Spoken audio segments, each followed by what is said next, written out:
hot streak against the Hawks. Thanks for your company at the Gabba. Protecting our planet. Breaking down barriers. Supporting new migrants and refugees. Lending a helping hand. These are some of the ways we became Australians of the Year. The Australian of the Year awards are nominated by you. So come on, reflect, respect, and celebrate Australians who are making a real difference. Nominate them now at australianoftheyear.org.au. ABC Sport. This is ABC Sports coverage of the 2023 AFL Premiership season. Pass out to the right, steps on goal, superb finish. Turns, whacks it straight through the middle. Pulls the trigger on goal, and goes bang! 'Cause here it comes, AFL. On ABC Radio, ABC Sport Digital, and now streaming on the ABC Listen app. Look for the AFL button. Something big is coming, I know. After an indifferent start to life under Adam Kingsley, the GWS Giants have emerged as one of the form teams of the competition, having most recently knocked off a top 4 team in Melbourne last week. They get a Hawthorn side playing for pride in the back end of the year and coming off back-to-back 10-goal defeats. That's the real thorn for Sam Mitchell's men. When they lose by plenty, an average margin of 51 points in their 11 defeats this year. So the Hawks' priority is quelling the momentum of a home side here that has had 3 wins in a row either side of the bye. Welcome to Giant Stadium here on Grandstand AFL. My name is Brett Sprigg and Daniel Garb will call the action alongside me. Hello, Garby. Good afternoon, Brett. Lovely to be with you. Another beautiful Saturday afternoon in Sydney. And let's be honest, 5-6 weeks ago, we were probably struggling to find a storyline in this game. But the Giants have altered that with their form surge of late, which means they're one of the buzz teams in the competition at present, and with a very good chance of playing finals football. So we'll see if they can build on that today. Hawthorn need, of course, make sure that the season does not get away from them at a ground that they've failed to win at in 7 visits. Which is extraordinary given their history in the Giants' existence. The Hawks they've won 3 flags in the Giants' existence in the competition, so they've come here, played against a few different teams through the COVID period, haven't won here ever, which is an extraordinary stat for Hawthorn. The team news, by the way, no late changes. Firstly for GWS, Lockie Whitfield is back from suspension. Ryan Angwin, who was last week's sub, he drops out of the squad, and Nick Haynes will be the sub for the home side today. While for Hawthorn, Jumpin Impey is back. He was a late out last week with back soreness. Tyler Brockman, who missed through illness, he's back as well.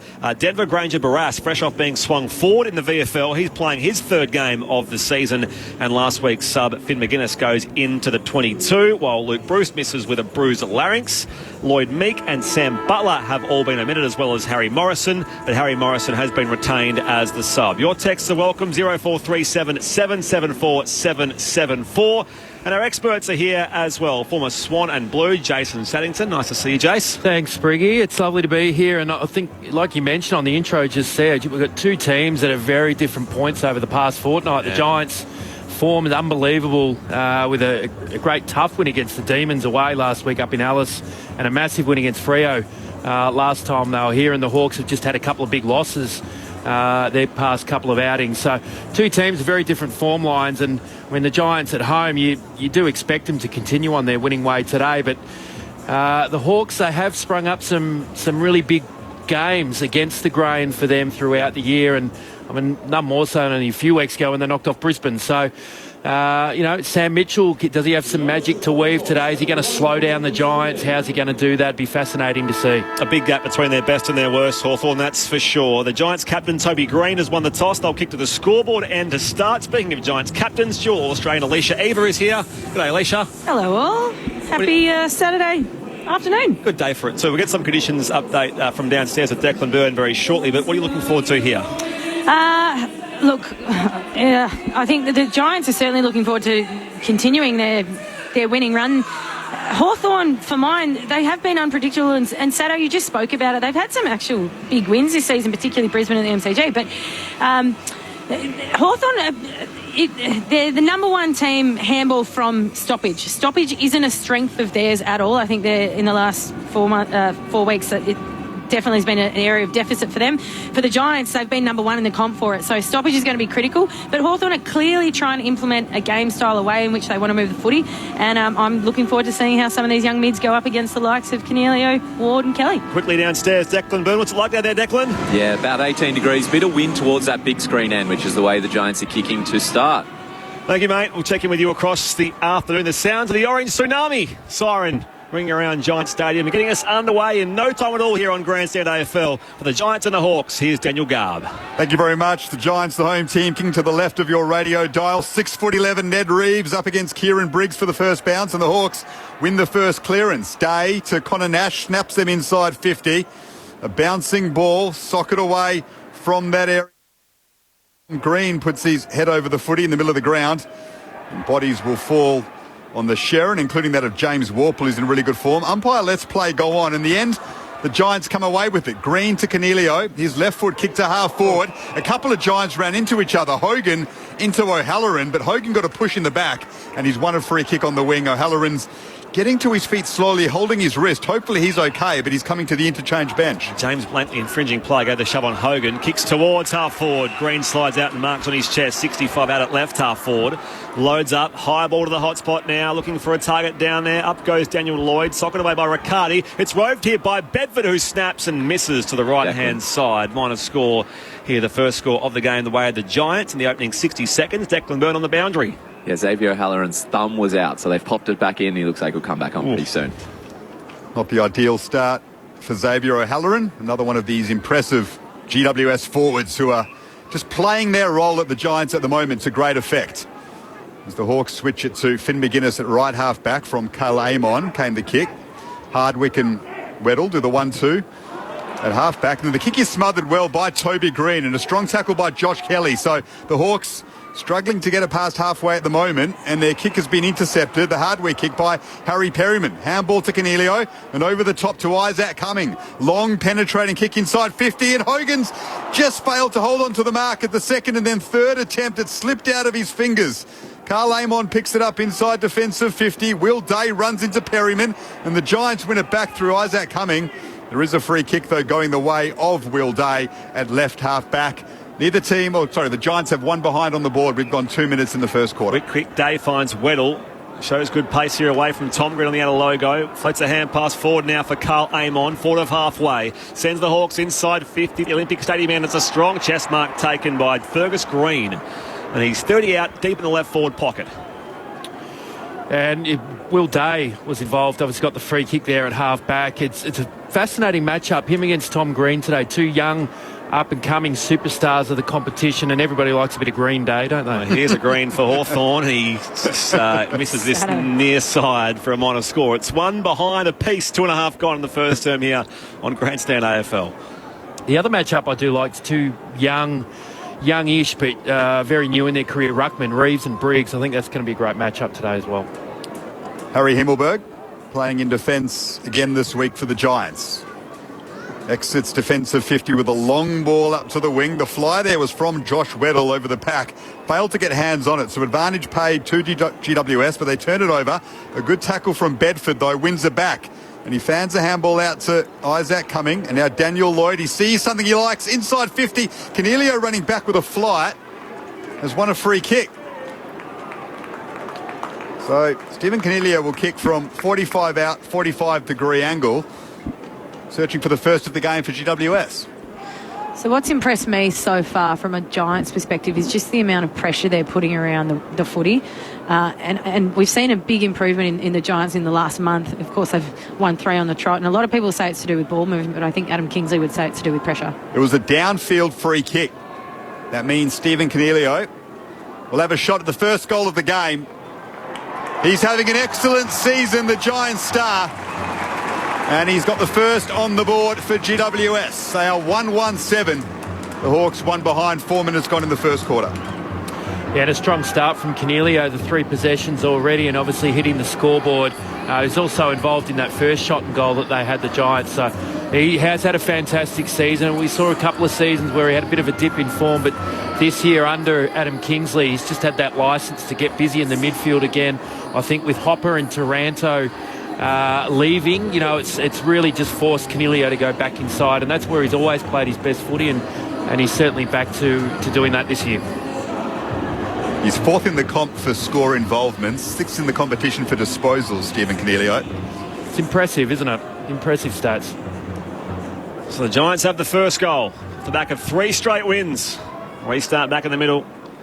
They go again. Briggs wins it down. Newcombe gets their first though for the Hawks.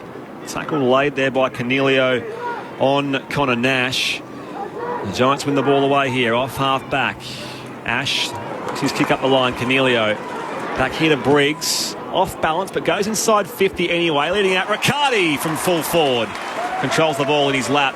And he'll take a set shot from 25 out directly in front. Well done, Steve Canelio. We spoke about him just before, but he laid the initial tackle at centre bounce and then follows up with a mark. Just work rate to get from contest and then spit forward.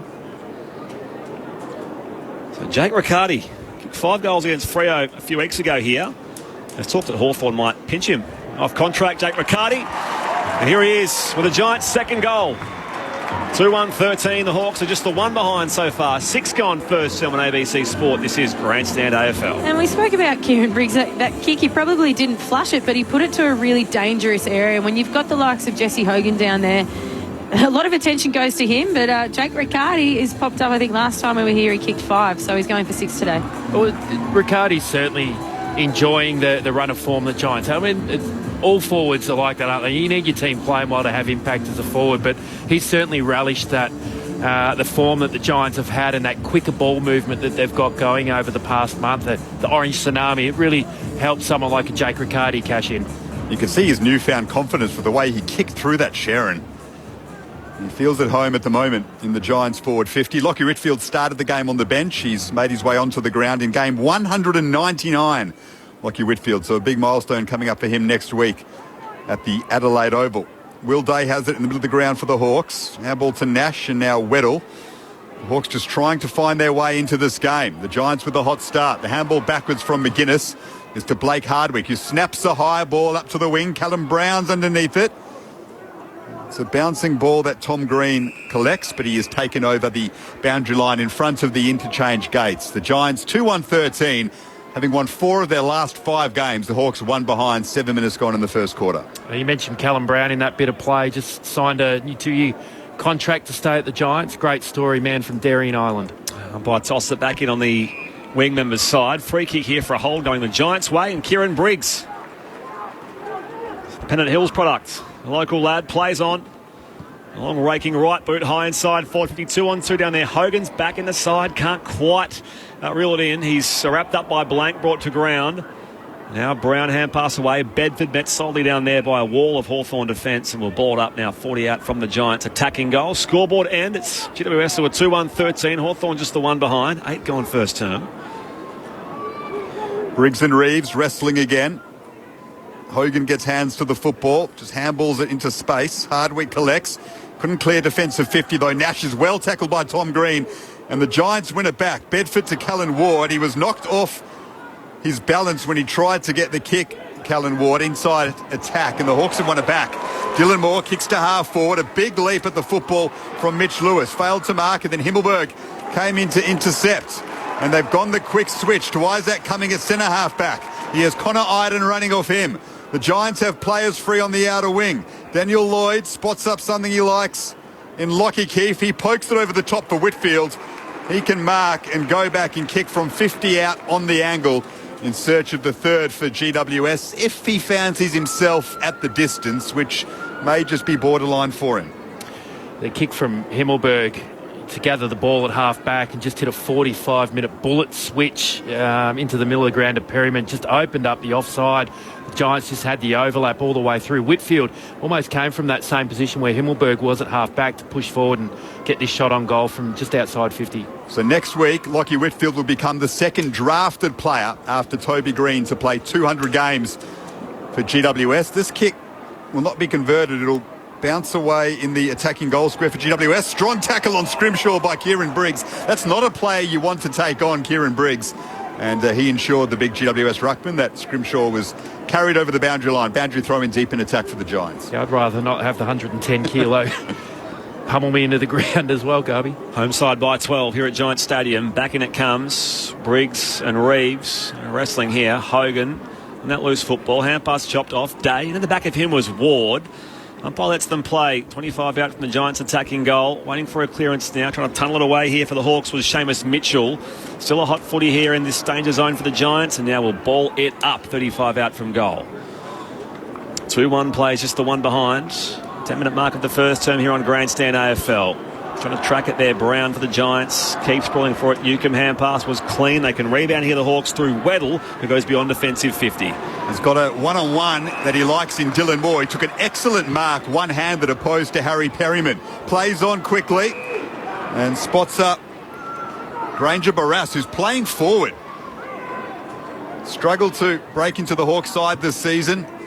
Early draft pick from a few years ago, drafted as a defender, and he's now playing up forward. Himmelberg dropped the mark deep in defence for GWS. Fergus Green gets hands to it through the legs of Dylan Moore. Canelio tries to scrap it away for the Giants. In the end, bodies fall on the football. They'll have a ball up deep in attack for the Hawks, and maybe that's the positional change for Granger Barras to try and build some confidence in him.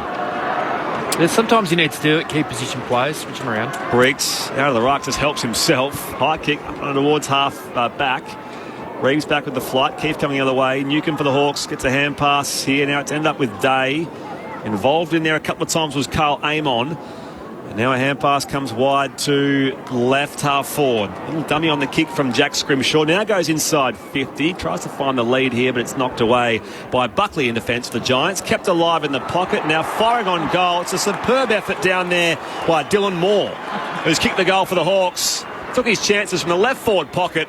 And the Hawks have their first major. It's the Giants who are 2-1-13. Hawthorn 1-1-7. 11 going first term here on Grandstand AFL. Your experts are Jason Saddington and Alicia Eva. Well, this ball almost went over the boundary line. Clever by Wingard to slap it back in. But Dylan Moore has started really well. He's done a couple of big things up the ground, taken a contested grab, been very physical early. So, and he gets up and about. And it's good to see some of the young boys around him get around. By the way, earlier Brisbane beat West Coast for 81 points. At the Gabba, coming up later on, depending on where you are. St Kilda versus Melbourne for most of the network at Docklands, and Port versus Gold Coast if you're listening through South Australia. So 17 disposals and 15 in Dylan Moore's last two games. Quite by his high standards. He started this encounter really well.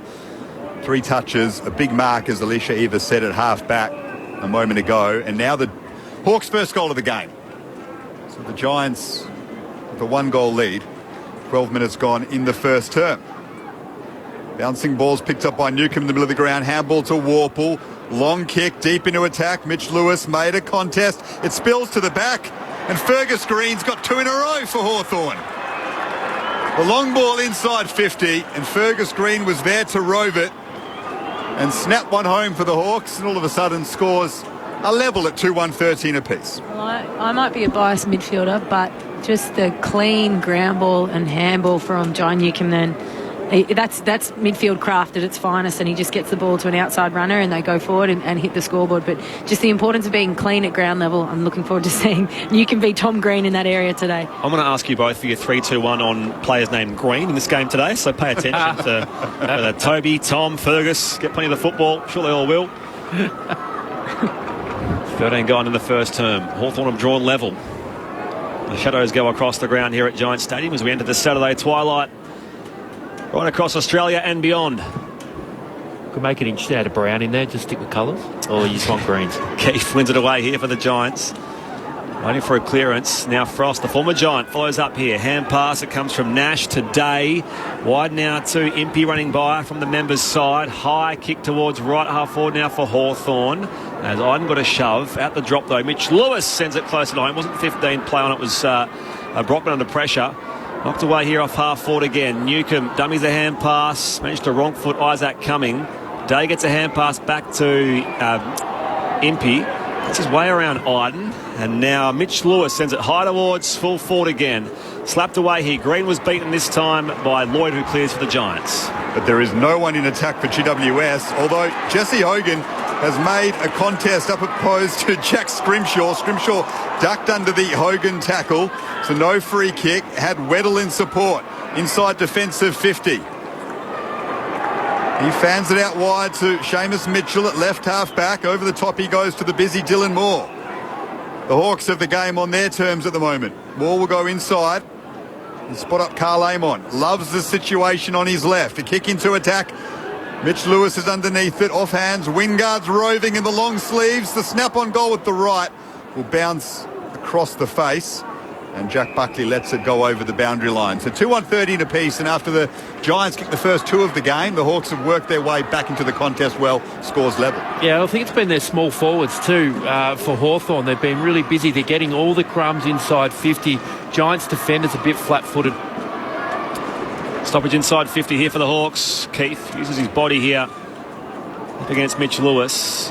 One down here from Tom Green. Hand pass was picked off, and now Connor Nash straightens up from the pocket but misses near side. Does the Irishman. So Hawks go ahead 2-1-13. 2-2-14, I beg your pardon. The Giants are 2-1-13 midway through this opening term here at Giant Stadium. And unusually Tom Green has been quite only 3 touches. He's normally very strong in the opening quarters of his game, so perhaps he's only the 1 vote at the moment. In the Green Cup? Yep. Connor Nash with 7 disposals early. The Irishman, he's played every game this season, enjoying a breakout campaign. Himmelberg finds Cornelio at centre half back. The Giants play on through the corridor from the kick-in. Cornelio gets it back from Ash. Short one to Callum Brown. Finn Callahan's running off him. The flying Finn with a long kick at goal. Hogan got hands to it. It would have gone through for a behind anyway. So he had to go for the mark, Jesse Hogan. Through his fingertips and through for a behind. But Callahan looked like he might have been able to find the big sticks from where he was at centre half forward. Went for the pass instead. Didn't quite come off. Jack Scrimshaw to kick out, buys some space in the left back pocket on the half volley, skids it out towards Newcomb, who just thumps it clear. The middle of the Giant Stadium now, behind the centre circles.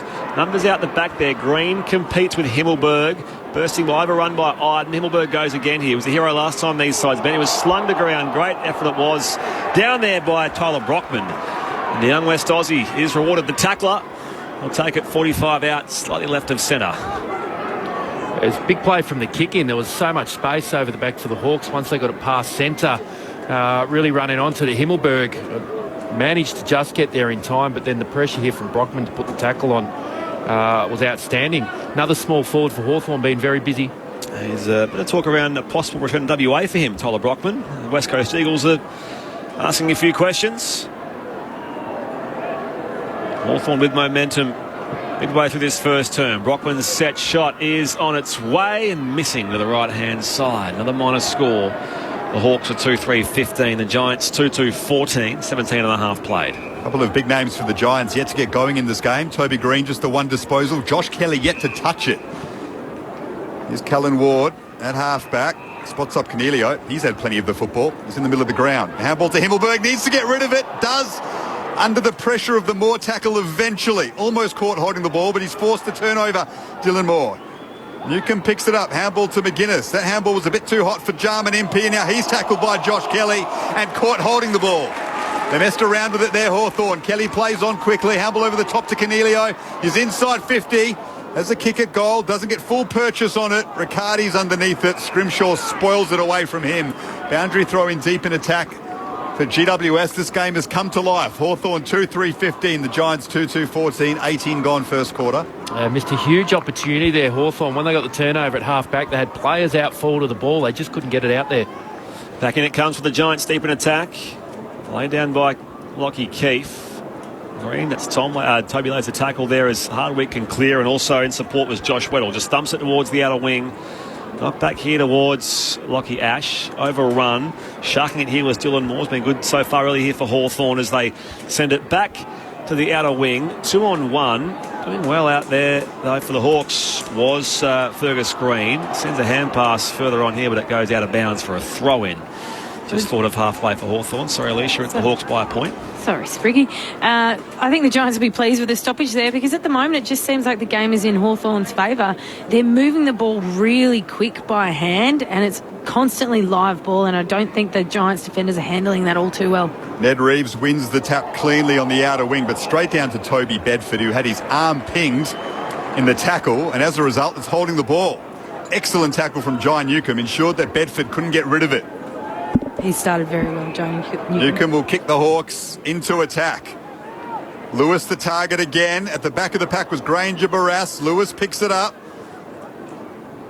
Perryman, handball to Cornelio. His quick kick, though, only as far as Impey. It bounced off Impey's shins. It's set up, though, for Will Day. Got around a couple of tackles. Found Chad Wingard, who goes wider and spots up a Hawthorn player that he likes in Josh Ward, who can kick for their third goal in a row, bring them out to a 7-point lead in the first term.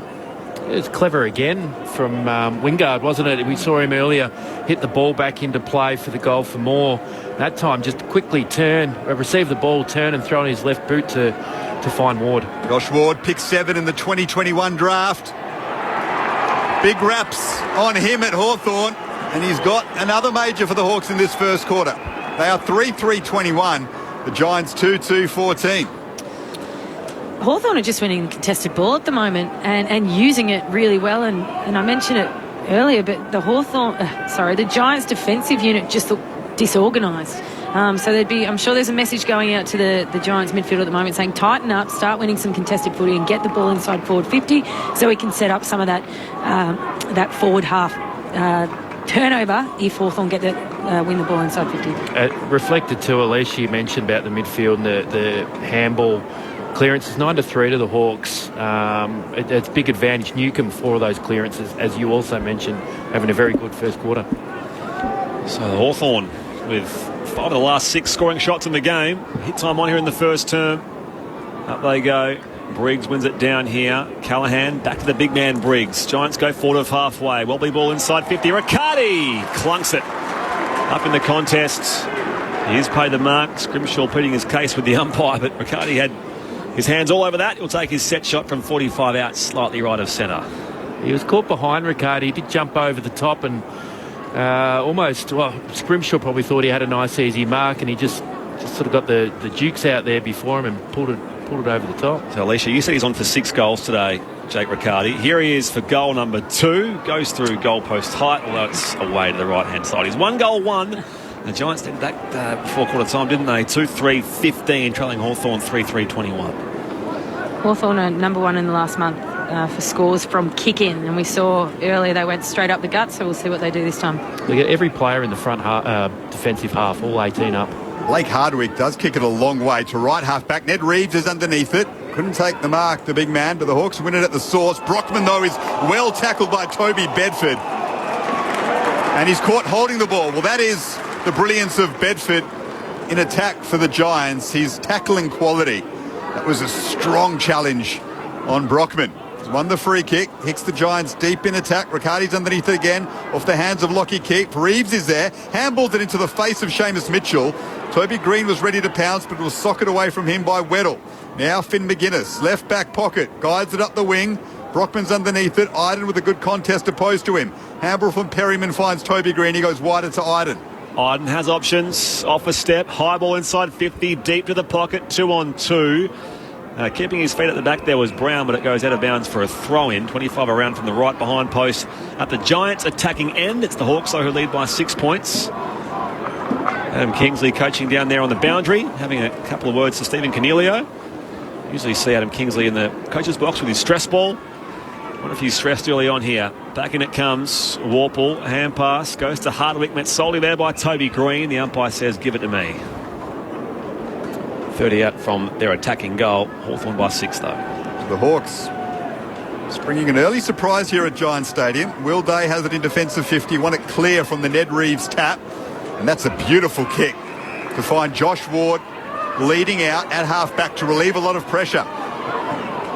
They work up the boundary line. Mitchell gets it back from Connor McDonald. That's a poor kick from Seamus Mitchell, though. It allows the Giants to win it back on the wing through Tom Green and now O'Halloran. His handball wasn't the smartest to Daniel Lloyd, went over his head. So the ball back in dispute. Tom Green scrapping away. McDonald falls on him. Sam Frost wraps him up, and he's caught holding the ball. Umpire said he had the chance to get rid of it, Tom Green. He doesn't like the decision. Pleading his case with the umpire. Beginning of last season, that would have been 50. Connor McDonald has it at half-back. Loads up. goes on the angle towards centre half forward. Mitch Lewis takes a clean two-handed grab, 65 from goal. Wheels around now to go on the entry. Bounce into the pocket now. Whitfield gets there first in defence. Tries to keep it alive. Does so now for Buckley. Hand pass for Connor Iden. Just thumps it beyond defensive 50 here for the Giants. Contest at half forward for Hawthorn. Smart tap from Warple to Wingard, and he was well tackled. Didn't dispose of it cleanly, Chad Wingard. Well done to the veteran Callan Ward, who's won it back at an opportune time for GWS at half-back. They trail by 6 points. Dangerous kick to Callaghan, comes off, handball to Perryman, and now the Giants can go. Callum Brown, fresh off signing a new contract, with a long ball deep into attack. He's found Riccardi. That's the beauty of Callum Brown, his long penetrating kick, and Riccardi is marked at top of the goal square. So I love what Hawthorn are doing offensively with ball in hand, but defensively they've just let a Giants opponent just stand in the middle of the centre square, and they've gone through him on the last two occasions. I'll let you call this. Jake Riccardi for his second goal of the game. No worries from directly in front, and scores a back level, 3-3-21 apiece, down to Declan Byrne on the boundary. Yeah, so Xavier O'Halloran had that thumb popped back in. He went to run straight back out, ended up getting a bit more treatment. He had to convince the physios and the coach that he could go back out there, but he's been really struggling with it out there. He made a tackle before just with his right arm, just the one disposal. So one to keep an eye on. Physios change to him again as he comes off. So just pick up on that point. So Hawthorn are transitioning really well with ball in hand, using handballs, getting forward hard. But on turnover, defensively, they're just not locating, and you can't leave an opposition player in the middle of the ground completely unopposed, because if that happens with so much space, he can pick and choose which way he wants to go. He can run, and he can pick up pick an option inside 50, which has happened too easily there. Hits up Jake Riccardi. Jake Riccardi kicks a goal. A couple of early goals for Jake Riccardi. Scores level here, 3-3-21 apiece. Back in the middle, Tom Green, hand pass to Wood. Now Canelio dumped. Big tackle it was from Will Day on the loose ball. Hawks had numbers off half back. Nash spun the tackle as well. It was a nice effort down there by the Giants and Kieran Briggs. They go inside 50 though. Toby Green's towards the goal square. That's chopped off by Sam Frost at left full back. 27 gone first term. A dangerous bounce in his own defensive 50 from the former Giant in Sam Frost, and now he's turned it over. Kieran Briggs zoned across well on the wing to market. Handball straight away to Himmelberg. The Giants go into attack again over the head of Hogan. It's slapped away from him by James Blank. Boundary throw in deep in attack for GWS. 3-3-21 apiece late on in the first quarter here at Giant Stadium. Just the way Jake Riccardi's moving, I don't think I'm all that off in him potentially kicking 6 goals today. He's tracking pretty well. 2 goals a quarter's all right. Going for 8. Back in it comes. Briggs was wrestled to the turf by Ned Reeves. Ball jars free in the pocket. There's Hawthorn numbers around this in defence. The umpire will ball it up. Well, I think further to your point you made just before around that defensive efforts from Hawthorn, Riccardi will get a look. Oh, sock it out of the air here on the bounce by Canelio. And he's got a couple. Bredwell off the ruck tap. And Canelio stuck out the right boot. Saw the opportunity and puts the Giants ahead. 4-3-27 to the Hawks, who are 3-3-21. 28 going first term here on Grandstand AFL. He loves the world games. He will dine out on that one. Don't worry about that. There's a great connection between Briggs and Canelio. I think they'd set up for the big tap, the long wide tap back towards corridor, and that's exactly where Canelio forced his opponent under the ball, out into the space and bounced. He didn't even think about grabbing it. He could have grabbed it. But he said, I'll just throw the boot at it. Sat up on the fat side of the... He's flushed it with the outside of the boot.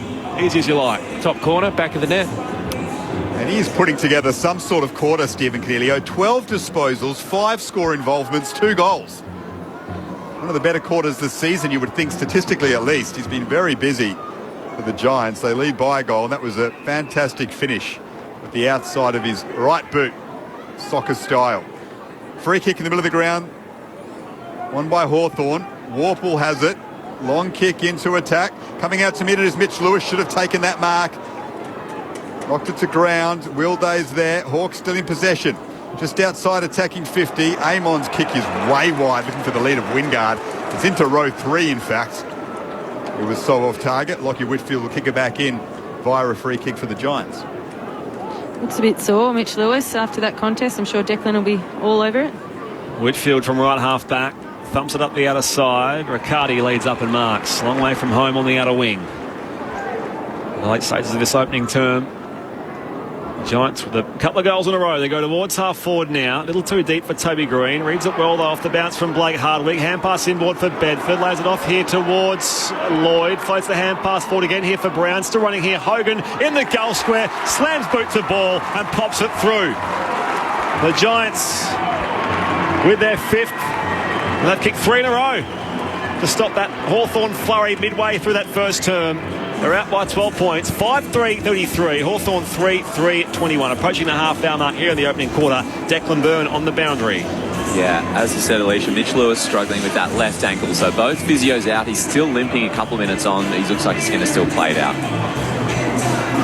The forwards just queuing up there from the Giants. Quick ball movement, quick hands, and each time they got a handball over the top to the next player. I think it's O'Halloran got one. He got across to Brown.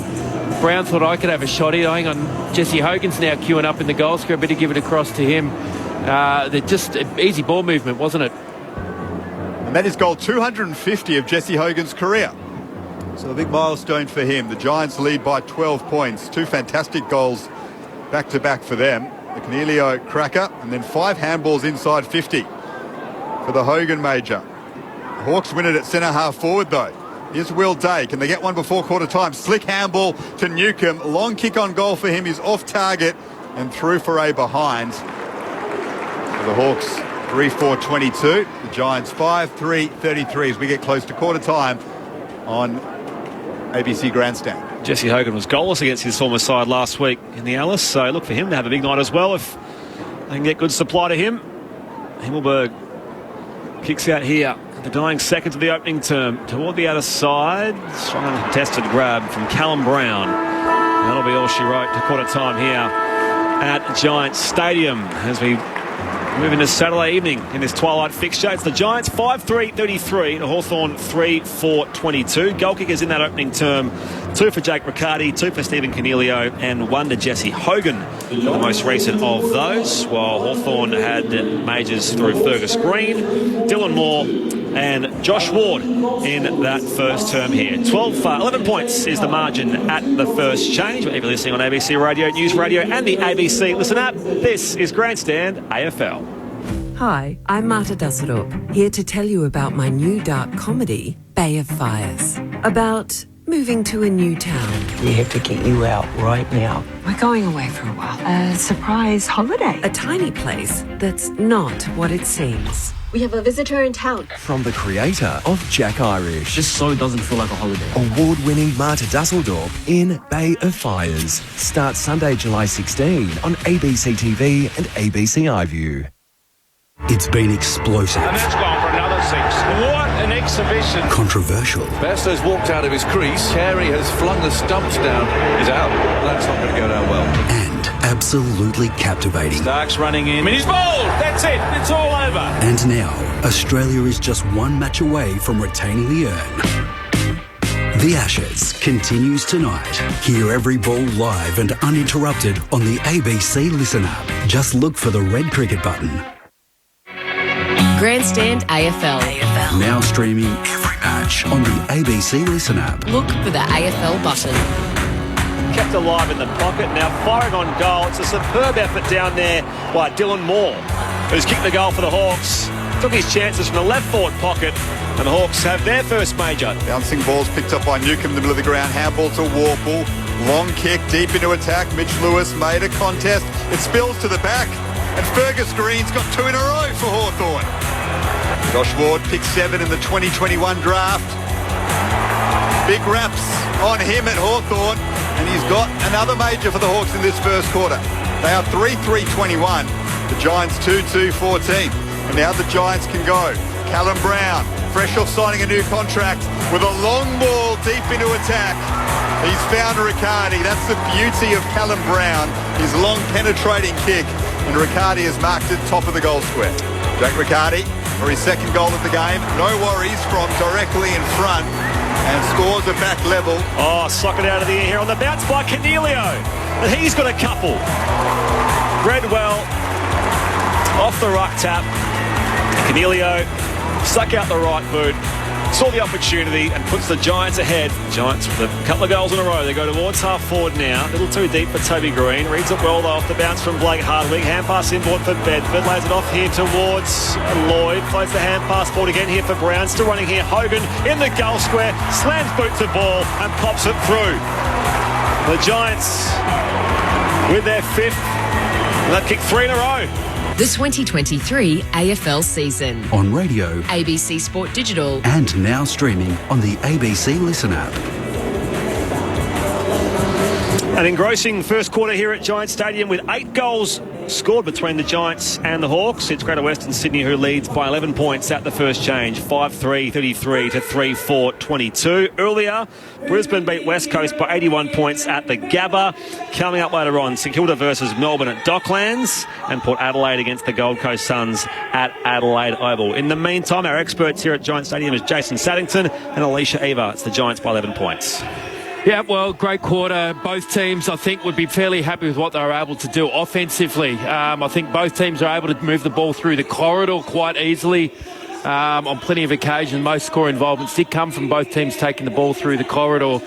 So it's been a really good midfield battle. Hawks on top, though, certainly around clearance and stoppage. 12-6 clearances, but when you get both ends of the ground, Giants forwards have been able to cash in when it's got down there because the ball has been able to come through easily, and you mentioned it throughout that quarter, Alicia. Riccardi was able to cash in with a couple of goals. But even at the other end, I think Hawthorn were able to take the ball through the corridor quite easily on a number of occasions, and it was the Hawks' small forwards that probably cashed in with some crumbs, which helped them kick their 3 goals. Interesting battle. I think both teams, certainly the Giants were able to continue their form in terms of offensive ball movement, and Hawthorn probably have responded quite well from a couple of poor weeks to put in a big quarter. Yeah, for sure. And I guess there's been a bit of contrast in how they move the ball. The Giants they've gone through the corridor, but they're finding targets by foot and then getting some overlap at handball. Hawthorn are just handballing and running, and it's really exciting footy to watch, and they've cut through the middle of the ground quite easily. And it means that the Giants defenders can't get set behind the ball because it's coming at them with such speed. So that's been, particularly in the midway through that first quarter, that was really, really effective. And then I think the Giants started winning a little bit more contested ball and were able to hit the scoreboard off the back of that. But I'll tell you what, Jai Newcomb is impressing me. I think he's had 11 disposals at 100% disposal efficiency, Garby, my favourite stat. But even more impressive when you consider that 6 of those are contested. So he's winning the footy in the heat of battle and still hitting targets. And 4 clearances and 3 score involvements for Jai Newcomb. Will Day, 10 disposals. He's been busy as well. 4 score involvements. Canelio with 13 touches, 5 score involvements, 2 goals in the first term for the Giants. Kieran Briggs busy as well up against Ned Reeves. 7 touches for him, 4 clearances, 4 inside 50s. Josh Kelly, just the 1 disposal. That's an interesting watch. Momentum swings in that first term. The Giants by 11 points at the first change. First clearance goes the way of the Hawks, though. Connor Nash works a hand pass forward. Here's Newcomb again. On the right boot, goes deep inside forward 50. Wingard's out the back being held. It bounces in the goal square. Wingard! That was Daniel Wells-like. Took it out of the air on the goal line. Boots a ball and straight through for a goal inside the opening 20 seconds of this second quarter. And Hawthorn hits back. 4-4-28 against the Giants, who are 5-3-33. We've seen players do that a few times since Daniel Wells nearly 20 years ago. That was special from Chad Wingard. That's the third special thing he's done tonight. We mentioned the first quarter. He had the hit back into play in the pocket, which allowed, I think it was Moore to kick a goal. We saw his lovely little kick that set up Scrimshaw to have a shot on goal, and then that play, yep, Daniel Wells, like you mentioned, Spriggy, very clever to just throw it on the boot mid-air. Think about the last time. I mentioned Himmelberg was the hero last time these sides met. In that same game, Chad Wingard lacerated his tongue. So we speak about players getting a tongue lashing from coaches. That was a tongue slashing on that occasion for Chad Wingard. So having a better night tonight.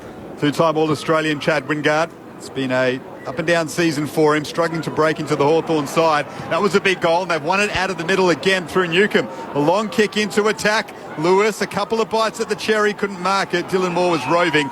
Lockie Whitfield wrapped him up just outside the goal square for the Hawks.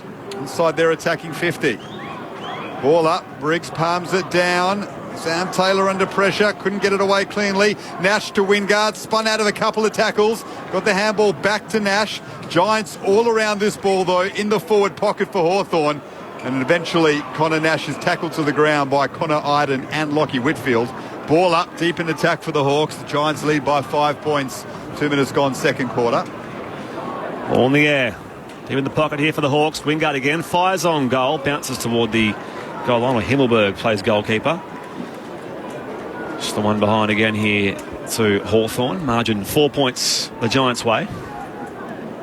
Himmelberg will bring it back in. Finn McGuinness is running with Josh Kelly. He is the number 1 tagger at Hawthorn, so maybe he has been given the task of trying to keep the brilliant Josh Kelly quiet as Himmelberg works it all the way up to the wing with a long kick.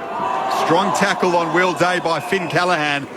2 of the young guns of the competition going at it, and Finn Callaghan wins out in this one. You can see Jason Saddington.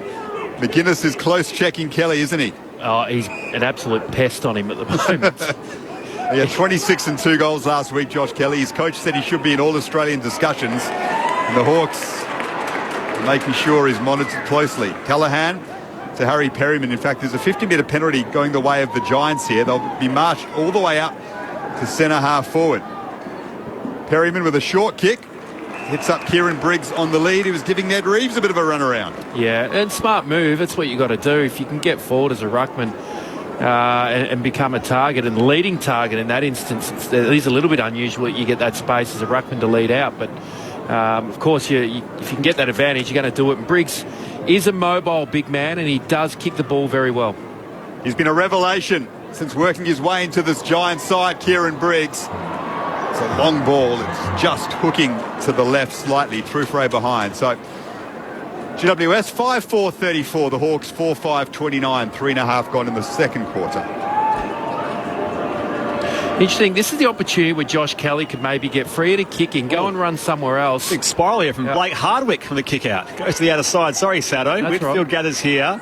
Tom Green on the end of the hand pass here for the Giants. Now it's worked away here from Cumming. Back to Lockie Ash. 55 out. Goes back on the entry here for the Giants. And this time finds Hogan. Overhead grab taken, 25 out. Left hand side. An easy re-entry on that one, Alicia, from the Giants. Quick turnover, get the ball back into Hogan standing free. Now, it's still about Josh Kelly. If you got the hard tag, if you can do a deal with a teammate and a kick in to just perhaps, you go into the middle of the setup of the zone and let someone else come out, then if you do get the turnover like that, you might find yourself free for at least half a second. Hogan on the approach here for the Giants for his second. And the GWS Giants extend their lead out to 11 points. 6-4-40 plays 4-5-29. 5 gone second term here on Grandstand AFL. Yeah, spot on, Sato. And it'll be interesting to see. I think McGuinness has come off the ground just as Josh Kelly has come off the ground. So there we go, tag confirmed. But it'll be interesting to see how Josh Kelly does handle it and what tips and what tricks he uses throughout the evening to try and get some space, because McGuinness is very much close checking him at the moment. It's that old coaching directive. If he goes to the toilet, you go with him, mate. Yep. It looks like that for Finn McGuinness on Josh Kelly at the moment. Down to Declan Byrne on the boundary. He's even tagging him on the bench. He's staring at him for like 5 seconds, just in case Kelly ran back on, maybe. That'd be a play. That could be a play. The Giants up by 11 points. 5.5 gone in the second term. Josh Kelly quiet. It's not bothering GWS too much at the moment. That bounce went out of the centre circles, but the umpire let play go. Tom Green with a big spiral into attack. Coming out to meet it is Jack Scrimshaw. Read that well. Marked inside defensive 50 at centre half back for the Hawks. They like using the corridor, and Scrimshaw picks off a kick that finds Will Day. Handball to Amon. Another one over the top to Connor McDonald. They can go inside 50 now. Well smothered though by Briggs. Got across Connor McDonald's kick. The handball is loose though from the Giants. Picked up though eventually by Finn Callaghan. Perryman will guide a kick out to Callum Brown. He's a strong mark, and he takes this mark at right half back. He actually kicked a few goals here last time these sides met at this venue. Callum Brown kicked 4 goals. 4 goals won. So playing at both ends of the ground across his career as it comes to the middle of the Giant Stadium now for Callan Ward. The veteran marks right in the centre circles. Flares it across here with a short kick by foot to Lockie Ash. He's off, works around more. Puts the Giants back inside 50 again. Options are plenty as Brown gets back there.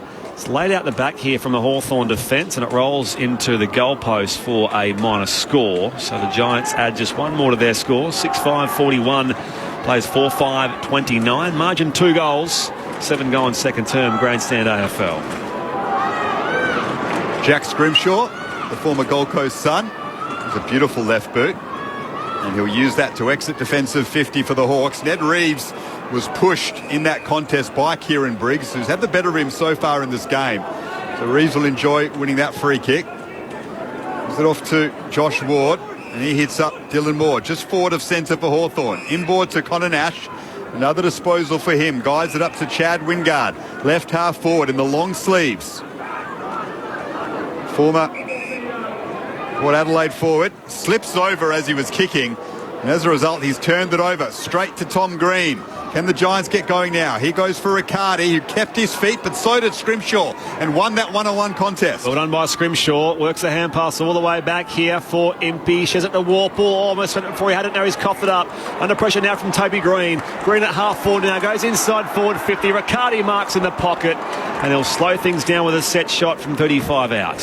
He's confident with his goal kicking. I think his set shot routine, because he had 30 metres of grass in front of him. He could have played on and run in to have a shot on goal. Bit of an angle, but he's confident with his goal kicking at the moment, that's for sure. I think a couple of weeks ago he ran into, a similar situation, played on, and he sprayed it across the face. So maybe memories of that. Once bitten. Here he is, Jake Riccardi, lining up for his third goal. Starts it right, and it stays there for the time being. So he's 2 goals, 2 so far tonight. The Giants are 6-42. Hawthorn 4-5-29. 9 going second quarter here on Grandstand AFL. Carl Amon bringing the ball back in for the Hawks on this occasion. Long kick up the wing, off hands, picked up again by Kieran Briggs. Handball to Whitfield. The Giants will go into attack again. Through Cornelio, snaps one into attack. Toby Green slipped over, but Scrimshaw failed to take the mark. The ball fell back into the hands of Toby Green. Seamus Mitchell wrapped him up. We'll have a ball up in attack for the Giants. No, there's a free kick to Green. So Mitchell's fallen in his back or caught him high. And Toby Green's won the free kick. He'll kick from directly in front, 40 out. It was only the 17th slip in the game. I've been keeping account. Garvey, the surface has been... Yeah, Mitchell fell into his back. Yep. So Toby Green with 38 goals for the season. He's averaging 2.9 goals a game. That's the third best average in the AFL in 2023. And he's hit the post, so he's failed to add to his season tally. Very rarely Toby Green misses from that range. The Giants 6-7-43, Hawthorn 4-5-29. Got to kick those if you want to get the 3 votes in the green. Impey kicks out to Amon. Ex-power players combined here. Day marks on the outer side. Plays on quickly away from Callan Ward. Sends the Hawks inside 50 now. Out to a 2-on-2. It's out the back, trying to be trapped here by Ranger Barras. Still going towards full forward here. Loose ball. Brockman sticks out the left leg, and it is out of bounds on the full. Took his chances on the volley that time, did Tyler Brockman, but no change to our score. A Giants ball in the right back pocket with Whitfield. Short kick to Perryman. They lead here by 14 points, the Giants. Long ball from Perryman up to the wing. Hogan won front position but couldn't mark. Day gathered it for the Hawks. But Finn Callaghan won it back for the Giants. Burst through a pack. They love this sight, the Giants fans. A couple of bounces from Finn Callaghan. Open goal square. Did not connect cleanly with the kick. He was just assessing too many options when he should have eyed off the goals from where he was in that beautiful left kick that he possesses. As a result, it bounces out for a boundary throw-in. But they love that side of Finn Callaghan bursting through the middle of the ground. I read a great article today on Finn Callaghan. Not sure who wrote it. Might have been you, Garvey. I'm not sure. Giants by 14, 11 going second term. Back in it comes Briggs. Again, takes possession out of the ruck. Kelly bursts by here with the outside of the boot. Checks on the run. It's across the face and out of bounds on the full. So no change to our score again. They're sort of trading out of bounds on the full other side here, these two teams. 6-7 plays 4-5, so an accuracy as well for either side. But it's the home side by 14. You would have loved that to go through, Josh Kelly. Just break the tag. Himmelberg and Iden underneath the pack. Mitch Lewis tried to claim it, but there were plenty of hands on that. That was ambitious from Mitchell. All in dispute at half forward for the Giants, and Perryman has won the free kick. He was held without it. And he just guides this into the waiting arms of Xavier O'Halloran, who was on a long lead. He's recovered from that thumb injury early. He's a long way out on a tight angle, but he will back himself because he is a beautiful kick at goal, Xavier O'Halloran. Yeah, he's had a few shots from long range this season, and I don't have the stats in front of me, but he's hit the scoreboard with majors in many of these scenarios, so he for sure will be backing himself in here. 11 goals from the 11 games that he played prior to this one, Xavier O'Halloran, so it's a pretty good average for a half forward. He'll kick from on the 50 exactly. Distance isn't too much of an issue. Off hands though, bouncing ball, top of the goal square. The Hawks win it cleanly through Newcomb. Handball over the top from Day. Now McGuinness can go. He's got options, gets the hand pass back here for Day, and now Day kicks up the southeastern wing. Through the hands, down there at Fergus Green. Picks the pocket, though, of Iden. It rolls towards half forward. Hand pass from Granger Barras. Bursting by again was Connor McDonald. He goes on target now, was just off target, in fact, from 35 out. Just missed to the right-hand side for a minor score. So they go coast to coast quickly that time, Hawthorn. And they close the gap, but only by one. The Giants are 6-7-43. The Hawks are 4-6-30. 13 goal on second term grandstand AFL. And an open goal there, Connor McDonald. Opportunity wasted. Whitfield hits up Himmelberg. Gets around Dylan Moore easily, the big man, with a bounce. Penetrating kick up to the wing, but it was a 2-on-1 situation favouring the Hawks. And it's marked by Josh Weddle. And he'll go short and spot up Carl Amon. Amon, left half back, kicks into space and does find Chamis Mitchell. He's 65 out, 8 left hand parks to Warple, who fires on goal from 50, unguarded square, and it bounces through. Hawthorn get the result that time, and it comes through James Warple. They cut the Giants' lead back to just 7 points. Greater Western Sydney 6-7-43. Hawthorn 5-6-36. They kept trying the Hawks, and they get that goal. 14 goal in second term here at Giant Stadium. It's that kick through the middle of the ground. I think it was Amon. To just get it back into the corridor. There wasn't a lot of room, but it was a brilliant kick. Centimetre perfect, as someone would say in the past. Quick hands, and that's just a lovely finish from 55 from Warp. Open goal square, all the players were up. That's what sometimes that kick can do, Alicia. If you can get it into the corridor on probably a bit of a long 45, wasn't it? But it just really opened up the rest of the ground and caught the Giants defenders out of play. The speed at which Hawthorn are moving the footy right now is proving to be a bit problematic for the Giants. Hawks winning the clearances 15-9, and they've won it again in the middle of the ground. Warple to Will Day. Day's been excellent. Handball wide to McGuinness. Another handball to Connor McDonald. Half forward. Can assess his options. Kicks to the top of the square. Sam Taylor did well to hold his ground at the front of that contest. Ball still bouncing free. Sits up for Josh Kelly. A rush kick, though, exiting defensive 50. Smart tap from O'Halloran. Found a teammate in Lloyd.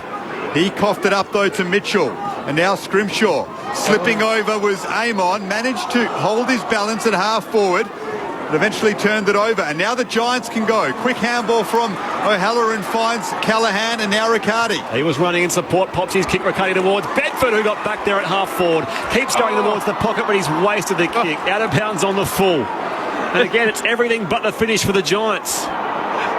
Jesse Hogan was hands on heads as he's watched it leave Bedford's foot. All by himself at full forward. And Bedford has sprayed the kick out of bounds on the full. No change to our score. The Giants here by 7. 16 goal in second term. And it's an exciting game. Both teams attacking through the corridor and at pace. Plenty of attacking football. That's a dangerous kick, though, to Warple at centre half back. Managed to recover after he had the ball spoiled away from him. Now Ward with the handball to McGuinness. Good smother on his kick by Jack Buckley. And now taps it to himself, Buckley. And now the handball over the top. He doesn't have a teammate, though, in that area. Sam Frost is able to gather and run away from his own defensive 50. A 2-on-1 here favouring the Hawks. The handball from Wingard to Connor McDonald. His kick, though, is over the head of Mitch Lewis and is marked by Connor Iden. The crowd's enjoying this one, so they should. The Giants lead by 7 points. From right half back, Iden's kick to Lockie Ash. Still off contract, the exciting Giants defender. Lockie Ash, speaking of exciting defenders, Sam Taylor out to Buckley. They'll switch here, the Giants, towards left half back. Brown gave a lead there, knocked it out in space. Coming, kept running, wrapped up this time though by Brockman. Tries to get away himself here. He's collected. The umpire says holding the ball. So a good second effort it was out there by Callum Brown. And it will be a Giants ball on the wing. They lead by 7 points. You'd have a half think about the distance, wouldn't he, Callum Brown, from here? About 100 out, but there he goes, long ball. Maybe not his best effort. It's inside 50, though. It's the hands of the pack. Cullen Ward roves it. Now Toby Bedford has it. Just guides one, looking for a target in Briggs. Well done, though, by James Blank. Needed to be strong in that contest against the Giants ruckman, and he was. Marked it in defensive 50. Scrimshaw looking for the long lead of Fergus Green. Watching him closely, though, is Connor Iden. Spoils it away from Green. Boundary throw in just forward of centre for the Giants, who lead by 7 points. We've gone 17.5 in the second term. It's great spoil from Connor Iden. Flat pace, right up on the back of the Hawthorn player. Briggs and Frost in the ruck. Worked away here by the Hawks, and Nash just gets a turnover. It goes straight to Harry Perryman. He'll swing it back towards Connor Iden on the wing member's side. Sets up here for the Giants. High ball toward the hot spot. Closer to the pocket. Hogan was pushed out of it this time. They'll rebound the ball, the Hawks, through Hardwick. High spiralling ball beyond defensive 50. Out the back, Granger Barras was dispossessed. Picked up by Buckley of the Giants. And now Kelly off balance with his non-preferred right boot. And it goes down Warple's throat at left half back. So the 2019 Best and Fairest winner in James Warple. He's having an excellent season after struggling a little bit since winning that big award. Guides it up to the wing. Cutting across was Buckley. He lost his footing, though, and the Hawks have won it. Open goal square for Wingard. Decides to pass to a teammate instead. Reading it well was Isaac coming back there. Quick handball for Lockie Ash was maybe a little bit too fast. And Ash lost the handle on it. Tom Green is wrapped up by Brockman. Ball up inside 50 for the Hawks, who didn't make the most of that opportunity, but they've managed to wrap it up anyway in attack. I was way too unselfish from Wingard. He had open space. He could have just had a shot on goal, probably rolled it through, but he went for the little 50-50 pass. Giants by 7 points as Brockman takes on a tackler. He's wrapped up. We'll do it all again. Ball in the air. Briggs and Mitch Lewis. Wingard had the path cleared for him. Hand pass chopped off, though. Ash goes in hard now for the Giants, and now Brown works it to the outside. A free kick will come back here for Lockie Ash, taken high. So a Giants free kick at centre half back. They lead by 7 points. 6-7 plays, 5-6, approaching time on here in the second term. Ash goes the big switch, but he didn't connect cleanly with it. It sat up for Harry Himmelberg. That allowed the Hawks to intercept. Sam Taylor's handball's a little bit scrappy as well, but Tom Green, with his strength, just knocks Mitch Lewis off the football and wins it. Kicks it out wide to Finn Callahan on the wing. He'll go short to the lead of his skipper in Toby Green at half forward. Kicks it forward 20 metres to Callan Ward. Picks it up on the half volley. 60 out from the Giants' goal. Long kick to a dangerous spot. Underneath it is Reeves. Couldn't mark. Looking to rove was Hogan. Good second effort is picked up by Daniel Lloyd in the end, who snaps one home for the Giants on the left. That's hard-working GWS forward line. Converts when they needed a goal just for a bit of breathing space. Daniel Lloyd ensures their lead is back out to 13 points. That we've seen a lot this year. It's Tom Green with his contested ball work, clean over the footy. I think you mentioned he just pushed Mitch Lewis out of the way to win that footy at half-back. And that's what set him up. They got the ball out to Finn Callahan. Lovely hit up for Toby Green. Callum Ward on the overlap, and his ball just long and deep. He took his time too, Callum Ward. Pressure got pretty close to him, but he didn't panic. He waited for the right option, thought it was long. Hogan, great contest, and Lloyd, like a small forward should, just got to the right spot. And when he does get the ball in his hands, Alish, as we know, Lloyd, he's a fantastic finisher and a lovely finish that time. Yeah, his forward craft is exceptional. Giants by 13 points. Restart back in the middle. First pair of hands to it here is Josh Ward. His kick was partly spun, goes up in the air. Nash keeps moving here for the Hawthorn side. Goes inside 50. Taylor intercepts the GWS between fullback and centre half back. 21 go on second term. We approach half time. The Giants by 13. Short kick to Lockie Ash. Has room to bounce in the right back pocket. And now clears it back to the wing. Briggs takes a chest mark. Just watching Callum Ward here, he's in the corridor by himself. In the last 5 minutes, he just seems to be unopposed. So I'm not sure where his opponent is, but he's getting involved and his disposals are leading to the score. Kieran Briggs with the dummy on the wing, the big ruckman. Giants have it at half forward. Excellent kick from Toby Green to find Callum Brown inside 50, but it's big Kieran Briggs who set that up, selling some candy, ducking inside. And now the Giants will have a shot at goal through Callum Brown as they look to break this out to a 19-point lead. Yeah, Briggs, I mean, for a big man, 110 kilo, he's got some great agility and footwork. You can see he's got nice skills, but he's also got that ability to cut and move. 7 goals in his last 4 games, Callum Brown. A new 2-year deal to stay at GWS was announced today. He is a beautiful kick usually. This one has been pulled to the right. It's through for a behind. The Giants lead by 14 points down to Declan Byrne on the boundary. Lockie Keefe has been testing out his right hammy since the collision with Warple, and I've just seen Haynes take off his sub jersey, so I think that's been activated. Nick Haynes looks like he's coming into the game for Lockie Keefe for the Giants. Mitchell kicks out for Hawthorn. Thank you, Declan, toward the outer side.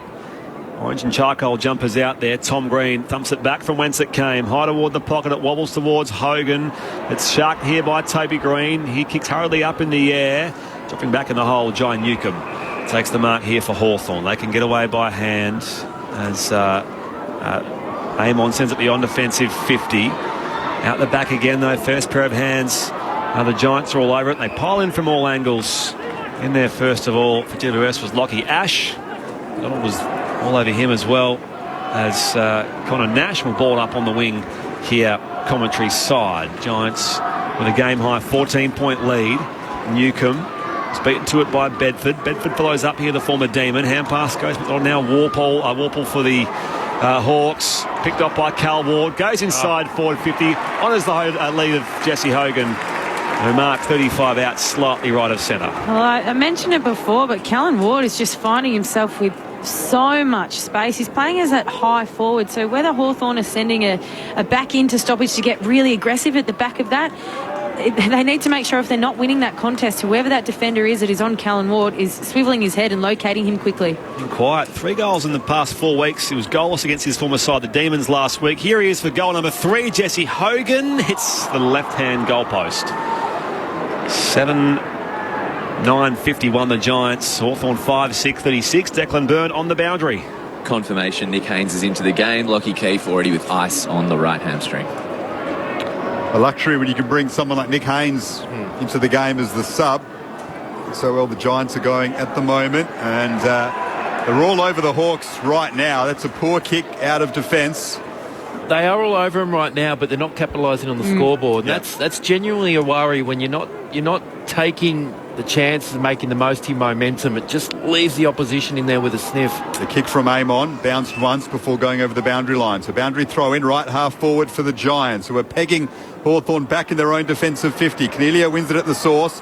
His quick kick forward is sharked upon by Impey. Guides it up to the wing. And the Hawks get some territory here. Yeah, they've won it. Quick handball from Moore to Connor McDonald. Spots up Chad Wingard just forward of centre. On his left boot. Assesses the options in attack. Coming out to meet it is Granger Barras through his hands. Brockman's a smart little forward 50 rover, and it's set up nicely for him.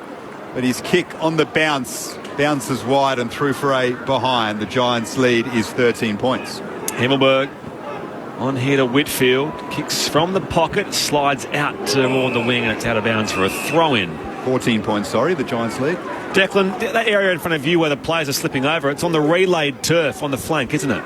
Yeah, really slippery where the Easter show took place, and the groundsmen were out there at halftime trying to stamp it down, but lots of slippage. Yeah, better than it was several weeks ago, but still a few issues tonight for some players here at Giants Stadium. It's wrapped up is Josh Ward. Great bear tackle it was from Kieran Briggs. Giants by 14 points, 26 going second term. One down here for the Hawks. From Reeves to Nash. Kick this trickles towards Donald. He was dumped here by Isaac Cumming, and now it's going to be out of bounds though before all that for a throw-in right on the junction of 50 at the half-forward area for Hawthorn. It's the Giants who lead by 14 points here, 26.5 played second term. So with Lockie Keith subbed out, he was doing the secondary ruck role when Kieran Briggs was off the ground. So it'll be interesting to see who the Giants go with to give Briggs a chop out. Riccardi or Himmelberg potentially as Briggs slaps this down. Josh Ward, kick into a dangerous spot is marked by Wingard. Just jumping in front of Lockie Ash, Chad Wingard in the long sleeves. Has grabbed it on his chest and he'll kick from 35 out, only a slight angle and a chance for an important goal before half-time for Hawthorn. He's been dangerous, Wingard. He seems to be the player that keeps popping up. He's done a few magical things throughout the game. He's had the 10 possessions. The thing letting him down is just his efficiency, and I think it's sometimes he's been too unselfish when he's got the footy. Looking for his second of the game and goal 295 of his career. He's got that, Chad Wingard. And that's a crucial one for the Hawks. The Giants lead pegged back to 8 points as we get close to half-time. The Hawks 6-7-43, GWS 7-9-51. And that's the thing, against the grain. You know, if you're not taking your opportunities like the Giants have over the past 8 to 10 minutes, where they've had a lot of the play and a lot of opportunities, but just haven't kicked enough goals. You know, they've kept the Hawks there, and the limited opportunity they get, and Wingard able to do that time. Kick a goal against the grain, and it's only 8 points. So they'd be really comfortable and happy with that Hawthorn, as you get close to half-time. Jason Saddington alongside Alicia Eva, your experts on Grandstand AFL. Big game for the Giants, a win and percentage outside the top 8. So they've wasted opportunities so far. Tonight they can square their ledger at 8 wins, 8 losses, but still plenty of football to come. Back in the middle, one down by Briggs, although first pair of hands was Newcomb. It was a free kick advantage paid here for Hawthorn. They go forward of halfway, and another whistle on play here coming back to the wing. It'll be relayed downfield, I imagine, unless it's going the Giants' way, but it is going to come back. Hawthorn. They played the advantage, but it's going to come all the way back here, even though it is a Hawthorn free kick. So Toby Green pushed him, must have been as he's kicked, because if you pushed after you kick, it's downfield. So if you pushed as he's kicking the ball, it comes back to where it was. So it's Nash who receives the free kick from the outer logo. Towards centre-half forward here for the Hawks. Newcomb was in there, so too was Connor McDonald. Kick goes up in the air. Briggs crashes the pack. Now a free kick for a hold again. This time going the Hawks' way. So a set shot here from directly in front. And a chance again to bring some momentum their way before we hit to half-time. Is it Wingard or... Yeah, it is Wingard had his arm... No. Ranger Barras, who had his arm held. So he'll take the set shot here. 20 out directly in front. The defender come forward. Playing this his third game of the year. Kicked 4 goals in the VFL last week. Himmelberg grabbed his arm as he's running to try and launch at the footy momentarily, but it was a hold, Alicia. It was a hold. Well spotted by the umpire. Yep. To make it a 2-point game right on the stroke of half-time. Denver Granger Barras on the approach, makes the goal umpire work. Oh, they love that. Denver Granger Barras with his first goal in AFL footy, coming off 4 goals in the VFL last week. As I say, he's been swung forward. It's a new role for him. And a very important goal for Hawthorn as we hit the major break. It's a 2-point game the Giants' way. 7-9-51 plays 7-7-49. Goal kickers so far in the game. It's 2 each for the Giants. Cornelio, Hogan and Riccardi, and 1 for Daniel Lloyd. Meanwhile for Hawthorn, 2 for Chad Wingard. Singles to James Warple, Dylan Moore, Josh Ward, Fergus Green, and that one to Denver Granger Barras. And didn't his teammates love that? 2-point ball game here at Giants Stadium. Your experts are Jason Saddington and Alicia Eva. Well, Sato, probably 3/4 of that quarter were probably owned by the Giants, but they didn't make the most of their opportunities going inside 50, and I think there was a few set shots, O'Halloran, Hogan, Riccardi, to name a few. Even, I think, the one where Bedford missed the kick to Hogan, all 3 by himself, went out in the full. Some of those opportunities they missed for sure. Yeah, so they're generating plenty of opportunities, but just not hitting the scoreboard like they would like to off the back of them. And I think Hawthorn, credit to them, when they get the ball inside 50, they look dangerous. And we've mentioned Wingard. Who else is down there? Brockman's looked really dangerous when Lewis has brought the ball to deck. So when they move the ball with speed, and go through the corridor, Hawthorn look really dangerous, and the Giants defenders just look a little bit on edge. Yeah, and I think it's some of that handball speed. So on turnover, it's when the Hawks, when the Giants haven't taken those opportunities, they've missed a kick going inside 50. It's on turnover that Hawthorn look really, really dangerous themselves. And I think, to be able to capitalise and bring it back to 2 points for the limited amount of opportunities they had through the back half of that quarter is a fantastic result for the Hawks to go in only 2 points down at half time. The Giants will be confident that the way they're playing is dominating the game, or at least they're having the better part of the game. They're just not finishing their work. But, momentum can shift in games, and if you don't take your opportunities where you are on top, it can come back to hurt you. And, Hawthorn are able to do that last bit of the quarter. And if they can get their game going where maybe they can connect a little bit better through half forward themselves, and, anything can happen this second half. 2 point game, it's game on again. That was a great moment for Denver Granger Barras on halftime to kick his first goal. So pick 6 in the 2020 draft. And there has been some comments around that maybe the Hawks have messed up that selection. He couldn't get into the team. It wasn't working for him down back. They turned him into a forward, does well in the VFL, and then he has that moment. The smile on his face as he ran off the ground was just wonderful to see. And, the teammates came from everywhere to congratulate him. What about the job Finn McGuinness is doing on Josh Kelly? Josh Kelly, 4 disposals to halftime. How big of an impact is that having on the game? I don't know if it's having a huge impact on the game because the Giants are still winning enough footy. It probably takes just another class player out. So maybe the impact is the Giants aren't getting as much clean, efficient ball use going inside 50, and that might be the difference, Garby. They're still finding the footy. Cornelio's had the 16 touch. Tom Green got going a bit that quarter. He's up to 11. Callahan's, he's probably winning his wing battle. With the 11 possessions, he's looking dangerous. So I don't think it's hurting the Giants as such around winning the footy, but maybe it is hurting them with their efficiencies going forward. And we've seen Steve Cornelio, he was a bit quieter that quarter, didn't hit the scoreboard, but he's been really busy. So a lot of the attention's going to Kelly. It's meant, looks like Tom Green is having, a good battle out there too. He's not getting his hands on it as much as what he's used to. So Steve Cornelio is probably reaping the benefits of that, having a little bit more space to move. And players like Callan Ward, I know I mentioned it a couple of times that quarter, but he's finding himself in a bit of space. But he's a very experienced player. He runs really good patterns and reads the contest really well. So when Kelly's being locked down, there are other players that are finding some space to move. Off the SMS 0437 774 774. G'day all. Disclaimer, I'm a Hawks fan, says Pete, but John Newcomb is vastly underrated and a dead set jet. If he gets off the chain, the Hawks are hard to stop. Thank you, Pete. And he's 18 disposals to half-time. And he's still at 100% kick efficiency, Alicia. I know you're a bit big on that one, so he's having a great game. Can he keep it going? It'll be tough across the whole game. But he's halfway there. Well, you'd have to say no.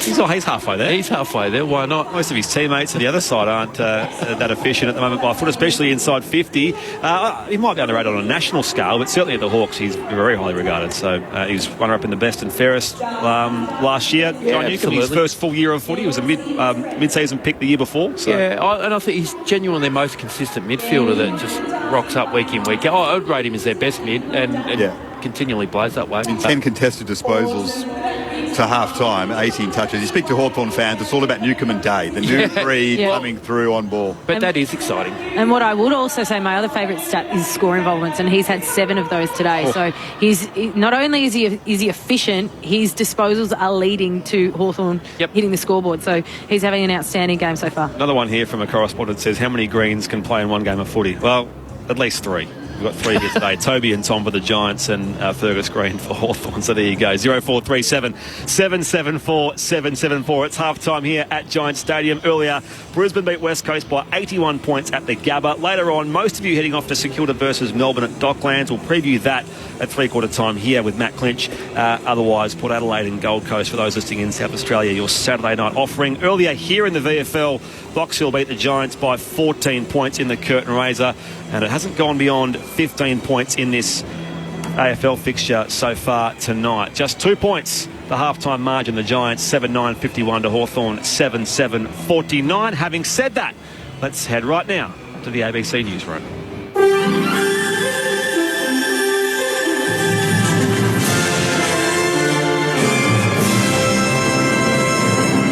Hello, this is ABC News with David Rowlands. The Prime Minister says the Leader of the Opposition has shown no empathy for the victims of the unlawful robo-debt scheme. The long-awaited report into the scheme was handed down yesterday and made 57 recommendations. It also recommended the referrals of unnamed individuals for civil and criminal prosecution. Speaking in Rockingham today, Mr Albanese claimed Peter Dutton has focused on politics over people. There could have been a hint of empathy from Peter Dutton, but there was none. A refusal to even say that anything wrong happened here, in spite of the very clear evidence in a report that is almost 1,000 pages long. In news just in, a young Queensland sailor has been winched to safety after his small sailboat struck rough weather in the Great Australian Bight. The Australian Maritime Safety Authority has been coordinating a major search and rescue effort after Xavier Doa sent a distress call 630 kilometres west of Kangaroo Island. Despite 100 km/h winds and swells of 6 metres, the bulk carrier Theodore JR plucked Mr Doa from his stricken vessel a short time ago. The 22-year-old was trying to break several records circumnavigating Australia before he was injured in a storm yesterday, with his boat also damaged. Police are investigating a brazen daytime shooting that left 2 men injured in Sydney's inner west. Husnia Shams has the story. 2 men were shot when a gunman opened fire in a barber shop in Marrickville yesterday afternoon. A 20-year-old was shot in the chest and remains in hospital in a serious condition. A 33-year-old was shot in the buttocks and is in hospital in a stable condition. 2 cars were found alight nearby after the shooting. Police are searching for a third car they believe one of the offenders may have fled in. Police say it was a targeted attack. The ABC understands the victims are associated with the Bandidos bikie gang. Police are investigating whether the incident is linked to the fatal shooting of underworld figure Alan Moradian nearly a fortnight ago. Rural firefighters say 2 grass fires burning across New South Wales are a precursor to a dangerous few months.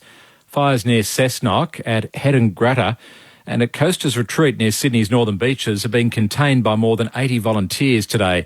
RFS spokesperson Angela Burford says while the impact of the fires is minimal, strong winds could have caused far greater destruction. It's really important that people are aware of these conditions. Take the time now to make sure that you and your property are prepared if we do face what could potentially be a dangerous fire season. And 2 people have been killed in a fire on an offshore oil rig in Mexico. The state-owned oil company Pemex says another person is also missing. Rescue efforts are underway following the accident on the offshore platform. US Treasury Secretary Janet Yellen has put climate change at the top of her agenda for talks on her visit to Beijing. Larry Buttrose has the details. Ms Yellen has called climate change an existential threat to humanity and told Chinese officials and climate experts that the US and China must work together to combat it.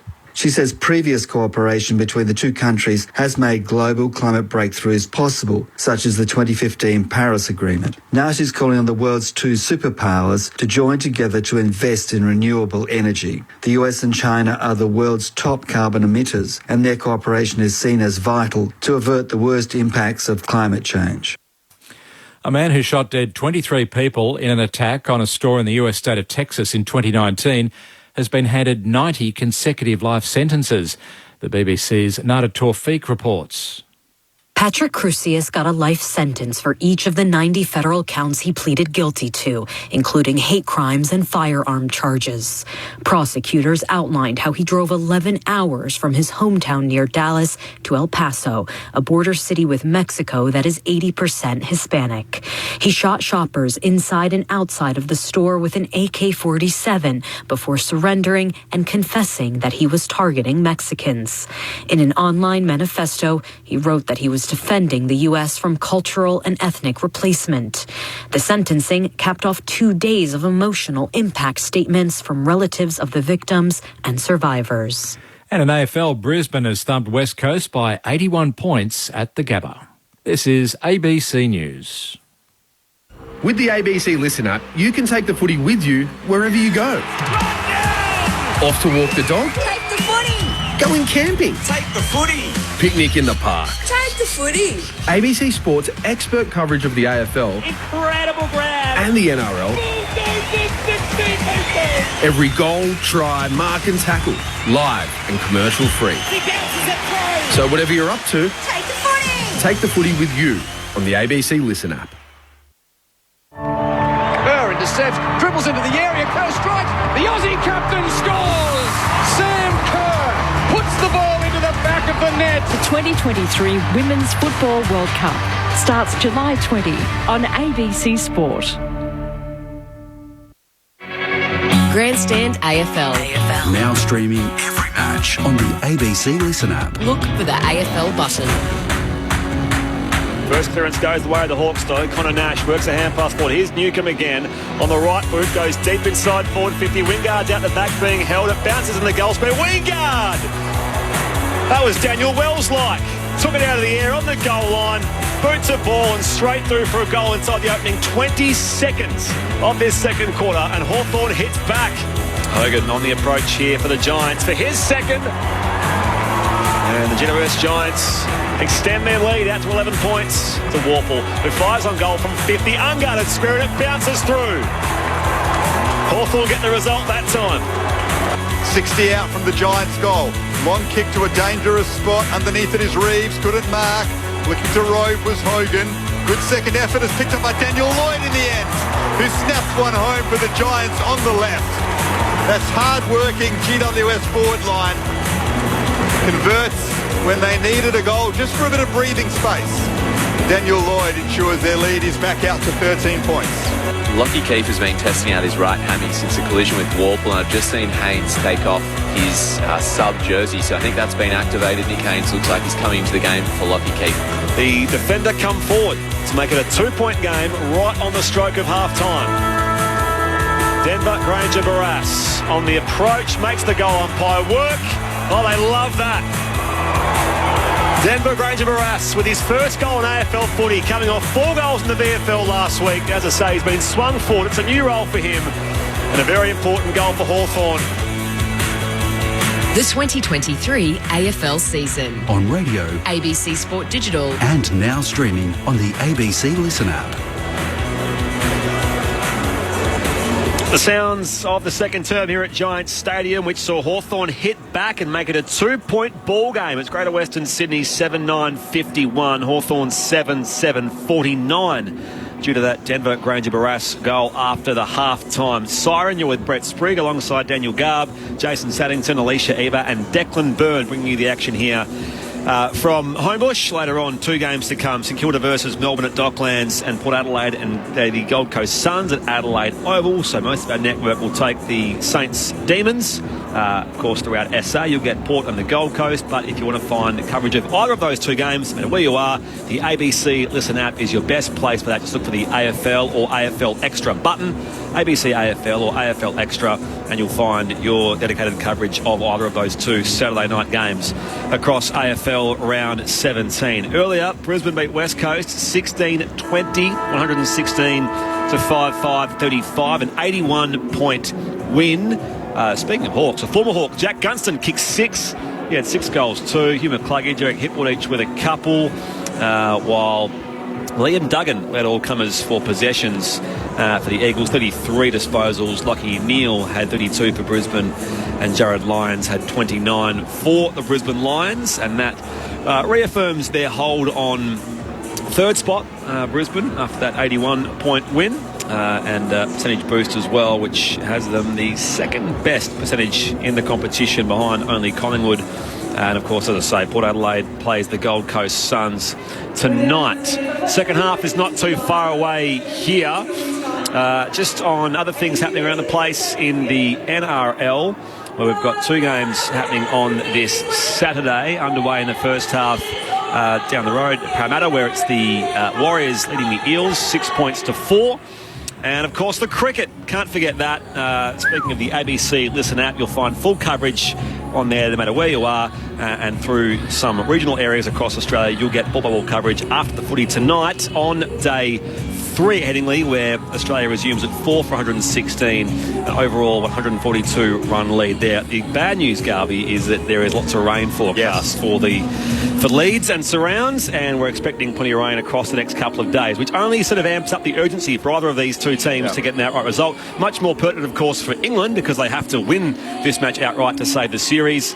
But that is concerning, the threat of rain, but they'll resume the Aussies 4 for 116 with Travis Head on 18 and Mitch Marsh on 17. The other good thing about that is, by the way, there is an outside chance that both the Aussie men and women retain the Ashes on the same day, because tomorrow morning at Lords, the third of the T20s between Australia and England in the multi-format women's series, any win for the Aussies will wrap up that series, or at least make it unassailable for England to regain the urn. So could all happen on the same weekend, but we'll have to wait and see how it all unfolds at Headingley.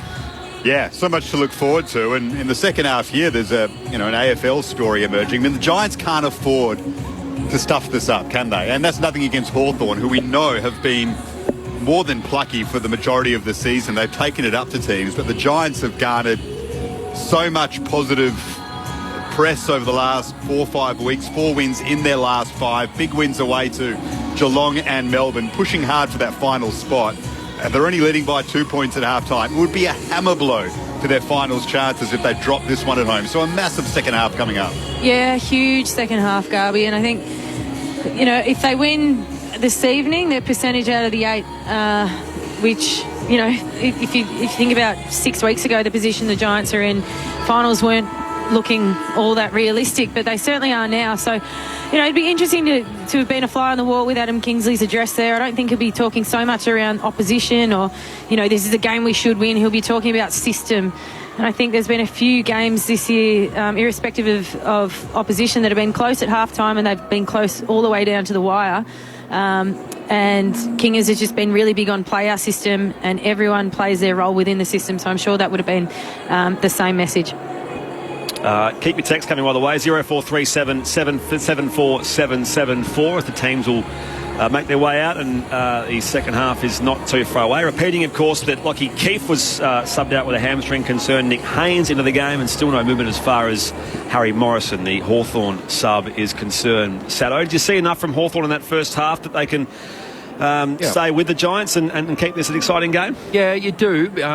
We've got the A-grade Hawthorn, which is good. What we haven't seen the last couple of weeks. So if you're a Hawks supporter, you'd be super pumped about that. No, I think we have. They look like when they win the footy off turnover from the Giants, they are going quick. It's handball quick, like you mentioned, a bit of leisure, and they're trying to go through corridor. So I think they have the opportunity to be able to score quickly. They're just breaking down a little bit as they go inside 50 at times. Wingard's looking dangerous. Mitch Lewis is probably one that they need to maybe get some clunks into and take some grabs. But I think they've showed that, they can hang in there. They can be plucky. Their midfield's strong at the moment. Newcomb's having a fantastic game. Day's been really good. Their clearance works great. So if they can keep winning at clearance and keep the ball moving forward and go quick on turnover, I think they can score quickly enough to give themselves a show. And I've just spotted, this might be how they're trying to break the tag. Josh Kelly's gone to centre half forward, and Toby Bedford started at centre bounce. So I'm sure there'll be a swap fairly soon. Interestingly, McGuinness has gone to centre half back on Kelly, so sticking that out. Yeah, he's been tagging him all game. Josh Kelly just the 4 disposals. 2-point ball game here. 7-9 plays 7-7. Here's Daniel Garb getting us back underway on Grandstand AFL. Briggs and Reeves do battle again. A massive second half in the season of the Giants coming up. Can Hawthorn claim another scalp in what's been a more than productive season for them with this young team building under Sam Mitchell? Briggs soccers it off the ground to centre half forward, sits up nicely for Toby Green, just pops it up for Canelio. Not sure that went in the 15. Umpire says yes, it did. So Canelio, with 2 goals to his name already, can have a shot from 55 out by the time he strikes it. Not sure he'll have the distance from here. No, I wouldn't have thought he would. He's going to have to kick 55 to 60. I wouldn't have thought that's in Cogs' range. But Matthew Lloyd, a little grass throw as well. He's actually proved me wrong. Riccardi and Hogan will be jostling for this in the goal square. Canelio's kick won't quite have the distance, or it will. Oh, he's fooled us all. And he's got 3 goals for the game. Stephen Canelio's putting on a show at the showgrounds. And the Giants Out to an 8-point lead. The Cogs has 3. The wind popped up. Did you see it? That's what made a carry. He got his little legs pumping, Cogs, and he sort of ran around the mark a little bit to maybe make the extra 2 metres that he needed. Well, of course he was going to kick it after I said he wouldn't kick the distance. The VFL game earlier, there was a breeze to that end, but I'm not quite sure if it's still there. So Declan, you can let us know. But Keneally has 3. Yeah, it's almost across the ground still. It's swirling a bit, so he didn't have any assistance. That was all him. There we go. Canelio, 3 goals to make the number on his back. Giants by 8 points. From the restart, Reeves down to Newcomb. Hawthorn's clearance, it looks like, until Briggs chops off the hand pass. Overruns the ball, though. Warple gathers. Now he sends the Hawks inside 50. It's a wobbly-looking ball. Pitches 35 out from goal. Out to meet the ball down there again. Granger Barras was brought to ground. Now tries to slap it clear. They pile in from all angles, and the umpire will board up 40 out from Hawthorn's goal at the Olympic Stadium end. 8 points is the Giants' lead here. The umpire wastes no time. Up it goes. Brockman down here. Hand pass from Amon. Back to Brockman. He lost the football. Pressure from the Giants off the half-back line now. And again, the umpire will chuck it up 45 out from the Hawthorn attacking goal. Giants by 8. Briggs slaps it down to Toby Bedford, who's on the ball as they try and get Josh Kelly free from the tag of McGuinness at half forward. Bedford is wrapped up. Ball up again. No, I haven't had a good 10 minutes, by the way. I mean, obviously got the Canelio thing well wrong, but also got sauce all over my T-shirt at half-time. Tomato sauce. White shirt. White T-shirt as well, as the Giants win it at centre-half back after that ball up. Canelio, the handball out wide to Isaac Cumming. Got around the tackle in the end. Found Josh Kelly, who's trying to find some space. Just his 5th disposal. O'Halloran with the left foot kick up to half-forward. Good lead and mark by Jesse Hogan. Meeting it full-chested, took it on the chest. But then it's a scrappy kick inside 50, and Blake Hardwick has marked it for the Hawks. Riccardi's back was turned, so I wasn't expecting the speared pass from Jesse Hogan. Hawthorn with the possession now in their defensive 50. Josh Ward goes back across here to Hardwick. They'll switch back beyond defensive 50. It's marked by Dylan Moore at right half back. Wheels and goes quickly up to the contest. Down there giving a shove. Fergus Green did well to outbody Lockie Ash. Runs on a loose ball here. There's Fergus Green. Goes inside 50 now for the Hawks. Mitchell Lewis was outbodied there by Taylor. Mopped up here by Buckley in defence. Back to Perryman. A rebound again here to Giants through Buckley. Hand pass off to Whitfield. Works it back here again to Perryman. Feeds it back to Buckley. The Giants are away. He has Lockie Ash running off him. That's a clever kick to chip it over the top. Will it sit up for O'Halloran? O'Halloran tried to paddle it to himself, but Josh Weddle read it well. And now Weddle and O'Halloran scrap for it, and O'Halloran's caught high from Impey, who rushed into that pack. It's a reprieve for the Giants after O'Halloran lost the handle on it. GWS by 8 points. O'Halloran's long kick into a dangerous spot in attack. James Blank couldn't mark. Nash is there, gets the handball out to Hardwick, and Weddle with the clearing kick on his left. Only goes, though, as far as Connor Iden, who marks 55 from goal at right half forward. Pokes the pass inside forward 50 and finds Canelio. This is very similar to where he's kicked his last set shot a short time ago. So his career best is 4 goals. In round 6, 2019, the only time in his career he has managed a haul of more than 3. Good historical context, Garby. And he's got this kick from almost the exact same position as his previous kick a moment ago. What do you think, Sato? Leave me out. Goes, pokes it inside forward 50, and Toby Green leads up and marks. So does well to wipe off some metres on that kick, and Toby Green will take the assignment here from the 45-degree angle, but only 35 make it 40 out. He played it well, Canelio. He picked up the grass and did the Matthew Lloyd checking the wind there. It was deception at its finest. Toby Green does the same as well, just to sort of get a feel for the breeze. A couple of goals last week against the Demons. Their captain and recent 200 gamer, Toby Green. Every goal so important here for GWS. Lines up the big sticks and misses to the right-hand side. On a score 8-10-58 the Giants. Hawthorn 7-7-49. 6 gone third term here on Grandstand AFL. 2 behinds for Toby Green in this game. He's missed a couple of set shots. It's a scrappy kick from Scrimshaw. Ill-directed over the head of Carl Amon, and that puts the Hawks under further pressure. Boundary throw in. inside 50 in attack for the Giants as a result. The Giants been able to hem him in quite well so far this quarter, this part of the ground. The Hawks a bit slow and stagnant trying to get out of 50. Briggs has front position. He punches it down, but Amon's able to gather. His clearing kick into the middle of the ground, bouncing, dangerous ball. So pushing the back on a Hawthorn player, and they've been given advantage. Dylan Moore, handball over the top. For Mitch Lewis, assessed his options, ducked around a couple of would-be tackles, fired on goal, and is just wide and through for a behind. They had plenty of space there, the Hawks, and they failed to capitalise. The Giants' lead is 8 points. The Giants players all stopped when the umpire blew his whistle. I really pointed the opposite way. The Giants players thought it was their free kick, so they stopped and were ready to head forward instead of back. I think you're right, Sato. There was confusion there for a second. Giants by 8 points. By the way, shades of the SCG last week, Alicia. We saw both Sydney and Geelong couldn't put either side away in that draw last Friday night, and it kind of feels a bit similar here.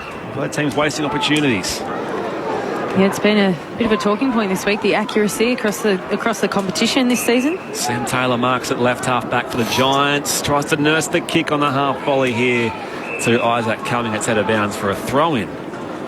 Sam Taylor, great player, but you've got no limitations. You can't hit bullet passes. It's annoying if you're long down line, Sam Taylor. It's annoying if you're a fan in accuracy of that team, but for the neutral, it makes the game interesting. It does. Keeps it close more often than not, and predictability in terms of goal kicking, I think, is boring for the game. It's just ragdoll Reeves. And Reeves with a handball to Will Day. The Hawks go into attack. Green and Lewis, the targets, spills to the back. Taylor's able to gather, buys himself some space in the back pocket, and then just pops one over the top, and it's out of bounds on the full. So Sam Taylor struggling with his kicking at the moment. A couple of ill-directed passes, and this one presents a shot at goal for the Hawks. Just kick it 40 plus, Sam. It's in the hands of Josh Ward. So he's on the angle, across the boundary line to kick here in the left forward pocket, 40 metres out. On his left peg, sets it on its way. Absolutely glorious set shot. And they cut the margin again back to 2 points. Oh, they love that, the Hawks. That's a second goal for Josh Ward. 2-point ball game here at Giant Stadium. GWS at 8-10-58. Hawthorn 8-8-56. 9 gone third term here on Grandstand AFL. That's a good finish. Left foot from that pocket. Really tough kick, but a lovely finish from Ward. Sam Taylor, 2 kicks in a row, just trying to be too cute. When you don't have the elite foot skills, probably don't try and be too clever. Probably a couple of times. You just need to kick it long. Straight off the side of his foot, trying to hit a cute little pass out of bounds. But that's a lovely finish from Ward. We got asked how many greens you get every game. How many Wards? We've got 2 Wards. That's true, yeah. Marcus in South Melbourne says Green tackled by Green, who handballs to Green. Tackled Brown, blank. Green again, Green goal. A colourful possibility, guys. Yeah. That's excellent. Well, the possibility here is a big upset, mind you. The Giants' lead is only 2 points. They have won a free kick in the middle of the ground. Briggs to Isaac Cumming, fires one for O'Halloran on a lead. Couldn't mark. He's watched well by Seamus Mitchell, this impressive Hawks youngster. O'Halloran does tap it to a teammate in Isaac Cumming. Everyone falls on this football. Umpire lets it go. And eventually it'll be wrapped up. Ball up just forward of the wing for the Giants, who are 8-10-58. Hawthorn 8-8-56. Umpire wastes no time. Briggs again beats Reeves. Down to Toby Green. He's wrapped up down there by Weddle. The ball up again. 2-point game here. 10 gone third term in the Giants' favour. Briggs tries hard. Reeves left it behind there as the Hawks have numbers around the contest. No. Rebound the ball off half back through Connor Nash. High ball towards a 2-on-2 through the fingertips of Himmelberg. There was a free kick for a push which will go the Giants' way. Himmelberg with it at left half back for the home side. Callum Brown offers the lead at half forward. He goes again, Callum Brown. He's found some separation on Scrimshaw. Himmelberg ignores that option and just kicks a high ball in for his ruckman in Kieran Briggs. He makes a good contest. Connor Nash was first to meet it. Handball back to Seamus Mitchell. He's got a man free on the wing in Tyler Brockman, who's marked. Chooses not to play on quickly as the Giants get numbers back. Umpire now tells Brockman to play on, but just control the ball here, the Hawks. Brockman goes backwards to Amon, and now Josh Weddle. at centre-half back. Wide to James Blank, and they chip it to the outer side, but they've turned it over. Blank's kick was inaccurate, and Nick Haynes, who's on as a sub for the injured Lockie Keefe, was able to mark, and he spot up Daniel Lloyd at half-forward. Daniel Lloyd, he was subbed out last week in that game against Melbourne. Into this week's sub in Haynes with a kick infield. Haynes is 75 from goal on the outer wing.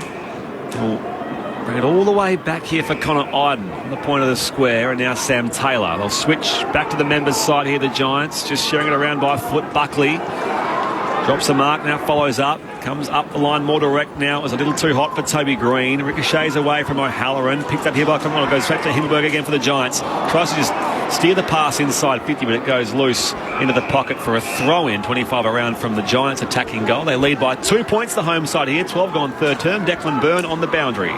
It happened again then when he approached the contest. Xavier O'Halloran hardly playing with his left hand.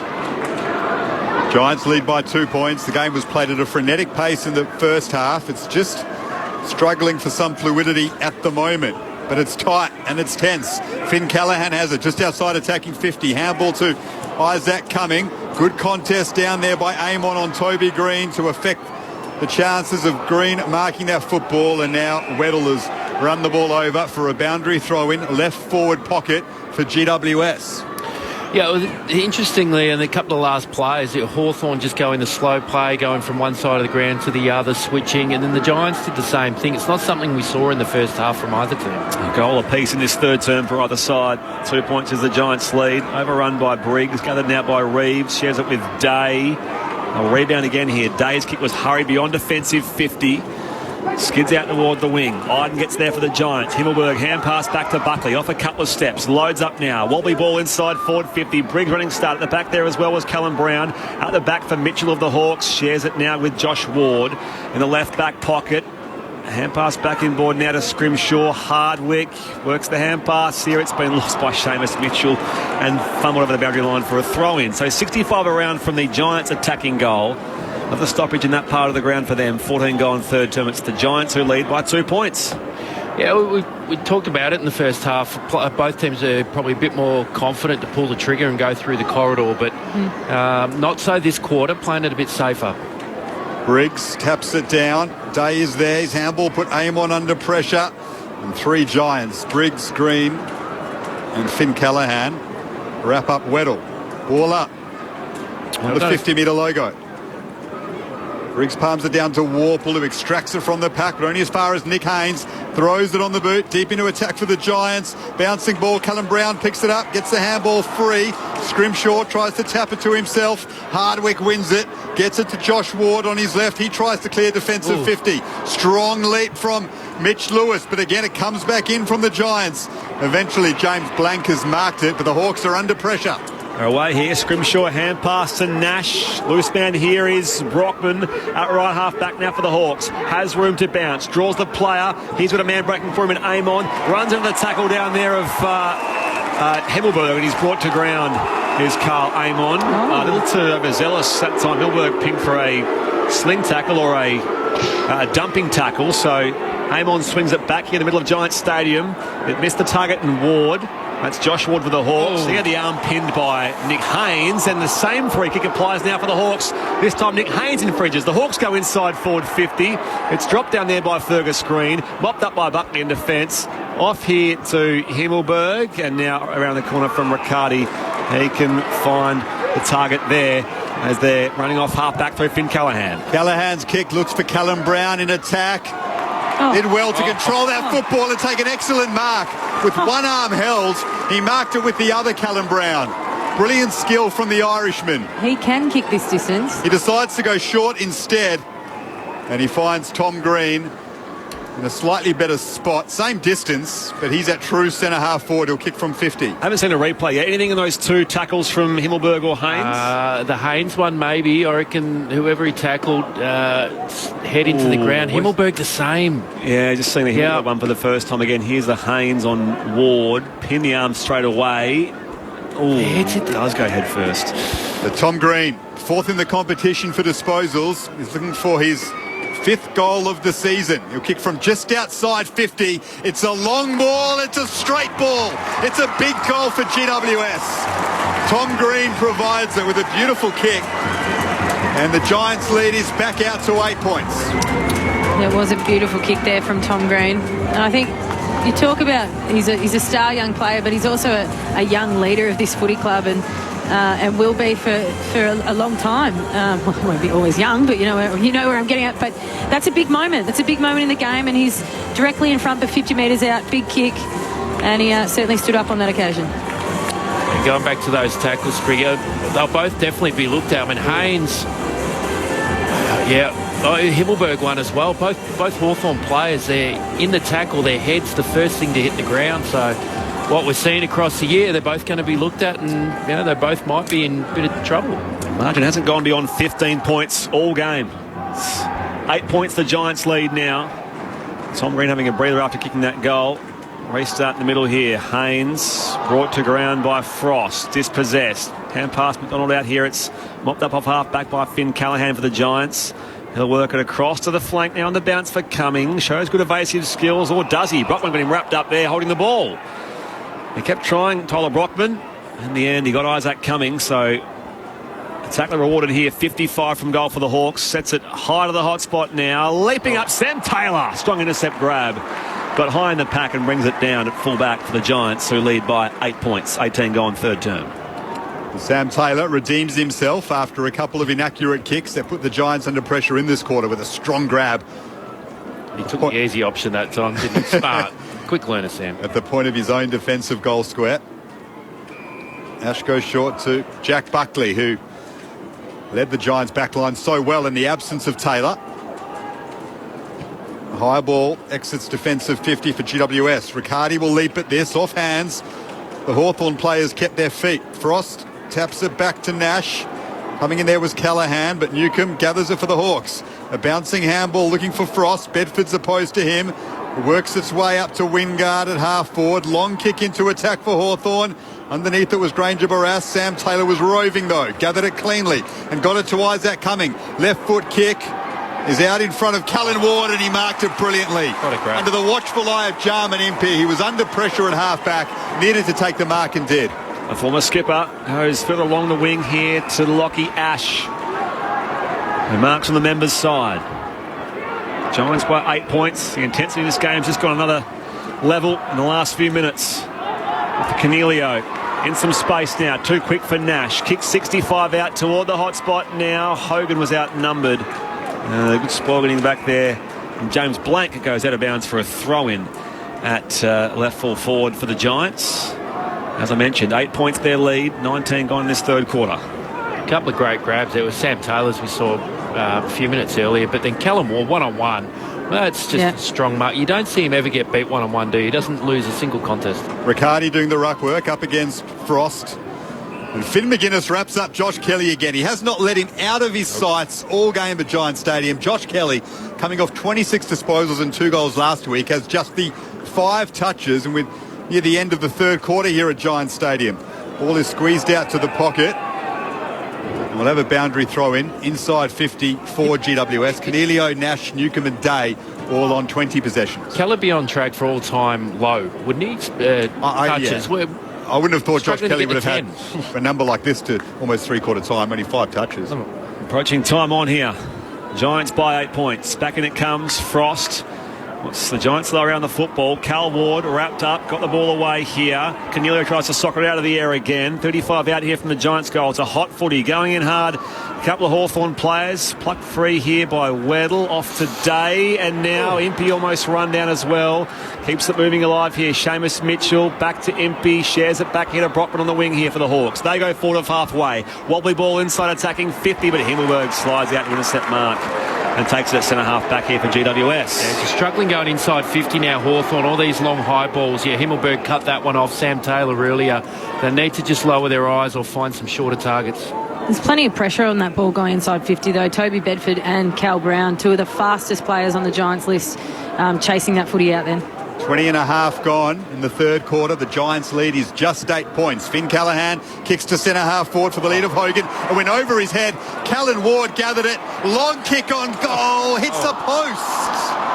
Oh, the Giants fans were rising in the outer, ready to celebrate that one. It hits the post. Giants' lead is 9 points. Kick out comes to Seamus Mitchell. Calls the play here. Works up the line here. Will Day beats Haynes through the air. Day needs an option by hand now. Slips the Haynes tackle on the follow-up. Gets it back in the contact. Now he goes wide with a kick. High inside forward, 50. Taylor gets up there. Green for company. That's Fergus Green. Bedford at the drop here for the Giants in defence. Iden gets it back here for Callaghan. Good vision to find Cornelio by hand again. There's Cal Ward in space in front of the bullseye. Little kick towards centre half forward. Toby Green takes the mark. Plays on quickly now. Fires on goal from 45. It was under pressure. It bounced away from Callum Brown. Sticks out the inside of the boot, but it goes through for a minor score. Good work from Weddle in the contest with Toby Green to sort of neutralise the attack there for the Giants. They extend their lead, but only by 1. It's 10 points the Giants' way, 22 gone third term. Jesse Hogan not happy at all with his skipper then. Toby turned and played on immediately, and Jesse Hogan was by himself 20 metres out in front of goal. Good mark by Sam Taylor on the wing. He was on his own for a good 10-15 seconds, Jesse Hogan. You're a key forward with that much space inside attacking 50. You were desperate for the ball to be passed to you. The Giants ignored him and failed to convert. Taylor switches it to Connor Iden. It's twice now it's happened to Hogan. Bedford missed him in the second quarter. And now to Himmelberg to the outer side. They find Lockie Whitfield. The Giants' lead is 10 points. 22 and a half minutes gone in the third quarter. Darkness now at Giants Stadium. The lights illuminating this ground in this twilight fixture. Pumped into attack by Harry Perryman. Coming across to Sam Frost. It sits up for Hogan. Tries to get boot to ball. A second, third time. Slapped away from that contest by Seamus Mitchell. Whitfield is able to swoop on it and kick on goal. It will bounce out for a boundary throw in right next to the behind post. The Giants lead by 10 points on ABC Grandstand. Massive game this for both sides. The Giants with a chance to really flex their muscle as finals contenders and square their ledger at 8 wins, 8 losses, while the Hawks have never won here. So a hoodoo for them to overcome. Winless in their 7 games so far at this venue. Out of the ruck, Riccardi. He snaps on goal here, curls it around, but not enough. Minor score only to the Giants. 9-13-67. Hawthorn 8-8-56. 24 gone here in this third quarter on ABC Sport. It's a little bit story of the game. Giants again with all the play and all the momentum, but just not able to put the Hawks away on the scoreboard.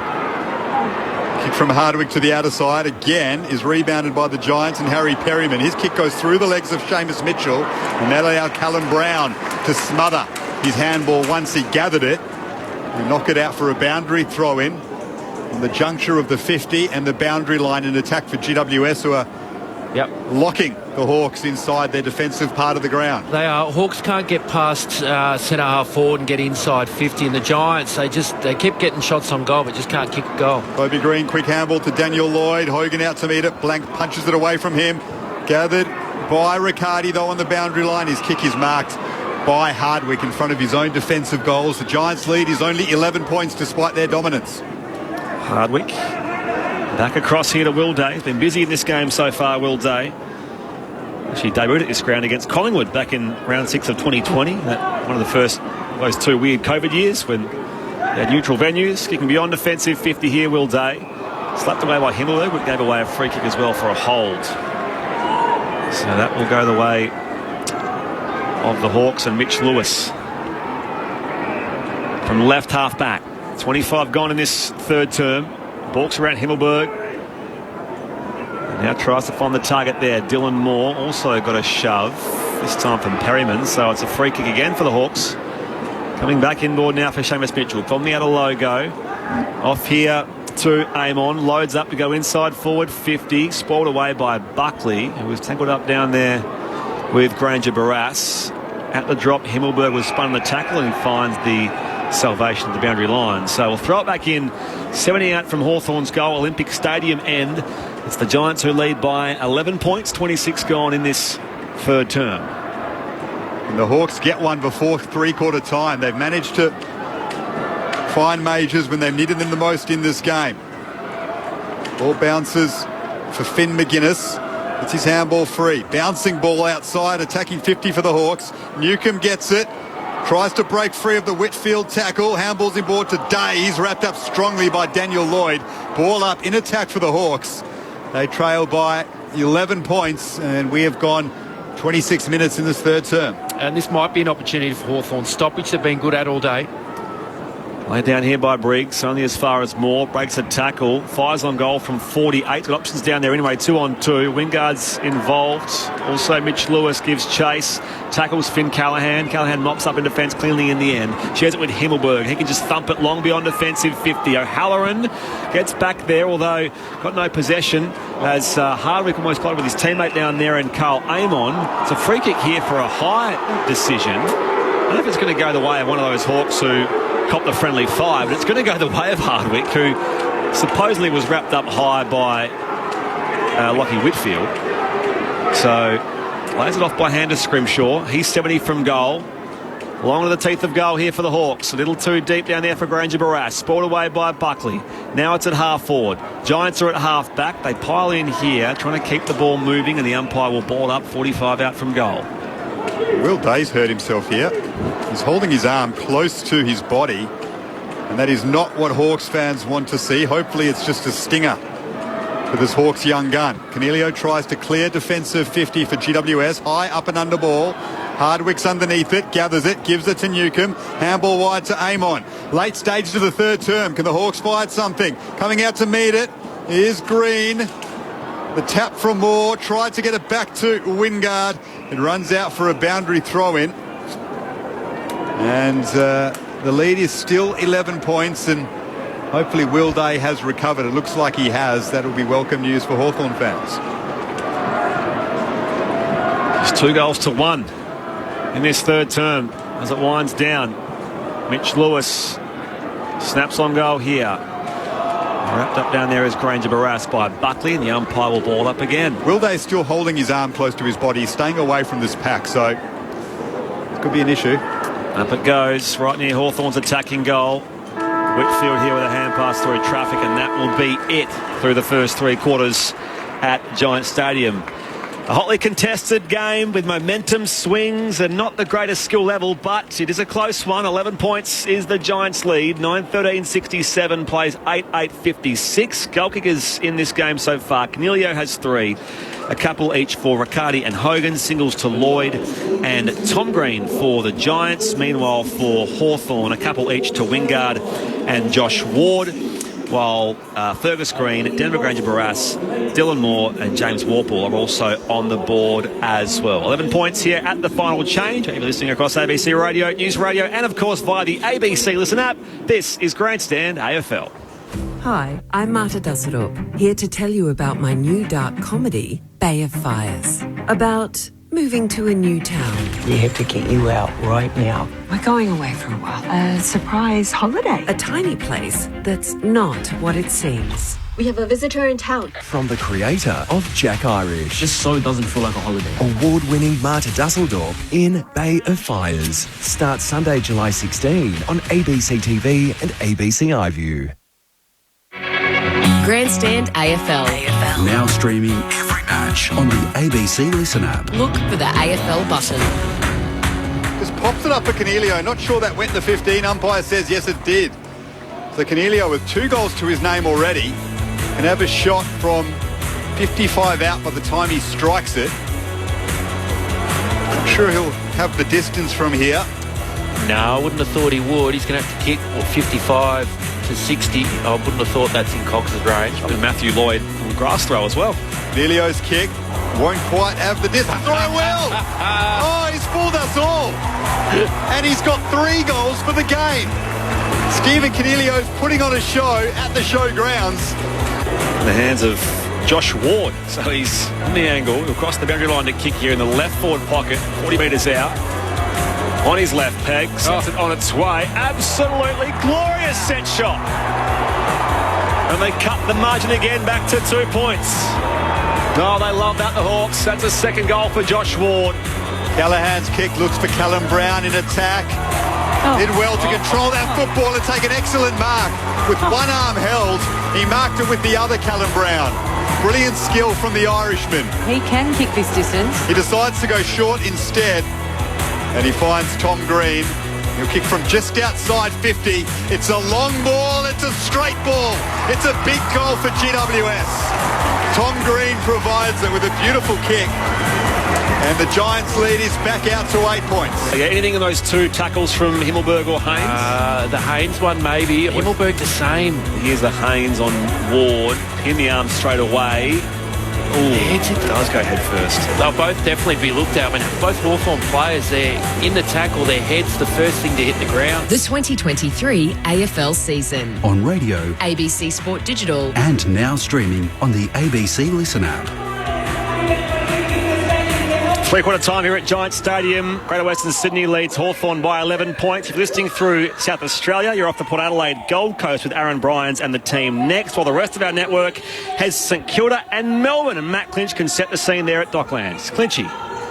Spooky fourth spot is up for grabs in the AFL ladder as Melbourne and St Kilda face off from Docklands under the roof. Both sides having had their issues in recent weeks with their scoring. Melbourne's season has hit a pothole with scores of 8-13, 8-18, 8-15 and 5-15 in their loss to GWS last week. Their second in a row, having lost 4 of their past 6 games around the bye. They'll also be without their leading goal kicker in Bailey Fritsch for the next 2 months, having had surgery on his foot. And no Clayton Oliver. We will get to see Taj Woewodin, the son of 2000 Brownlow medalist, part of our ABC Grandstand crew, make his debut, while Christian Salem celebrates his 150th game for the Demons, while the Saints have only won 2 of their past 5 games, including an 8-point win against the West Coast Eagles last week, while new contracts for Jack Higgins, Jack Sinclair and Callum Wilkie.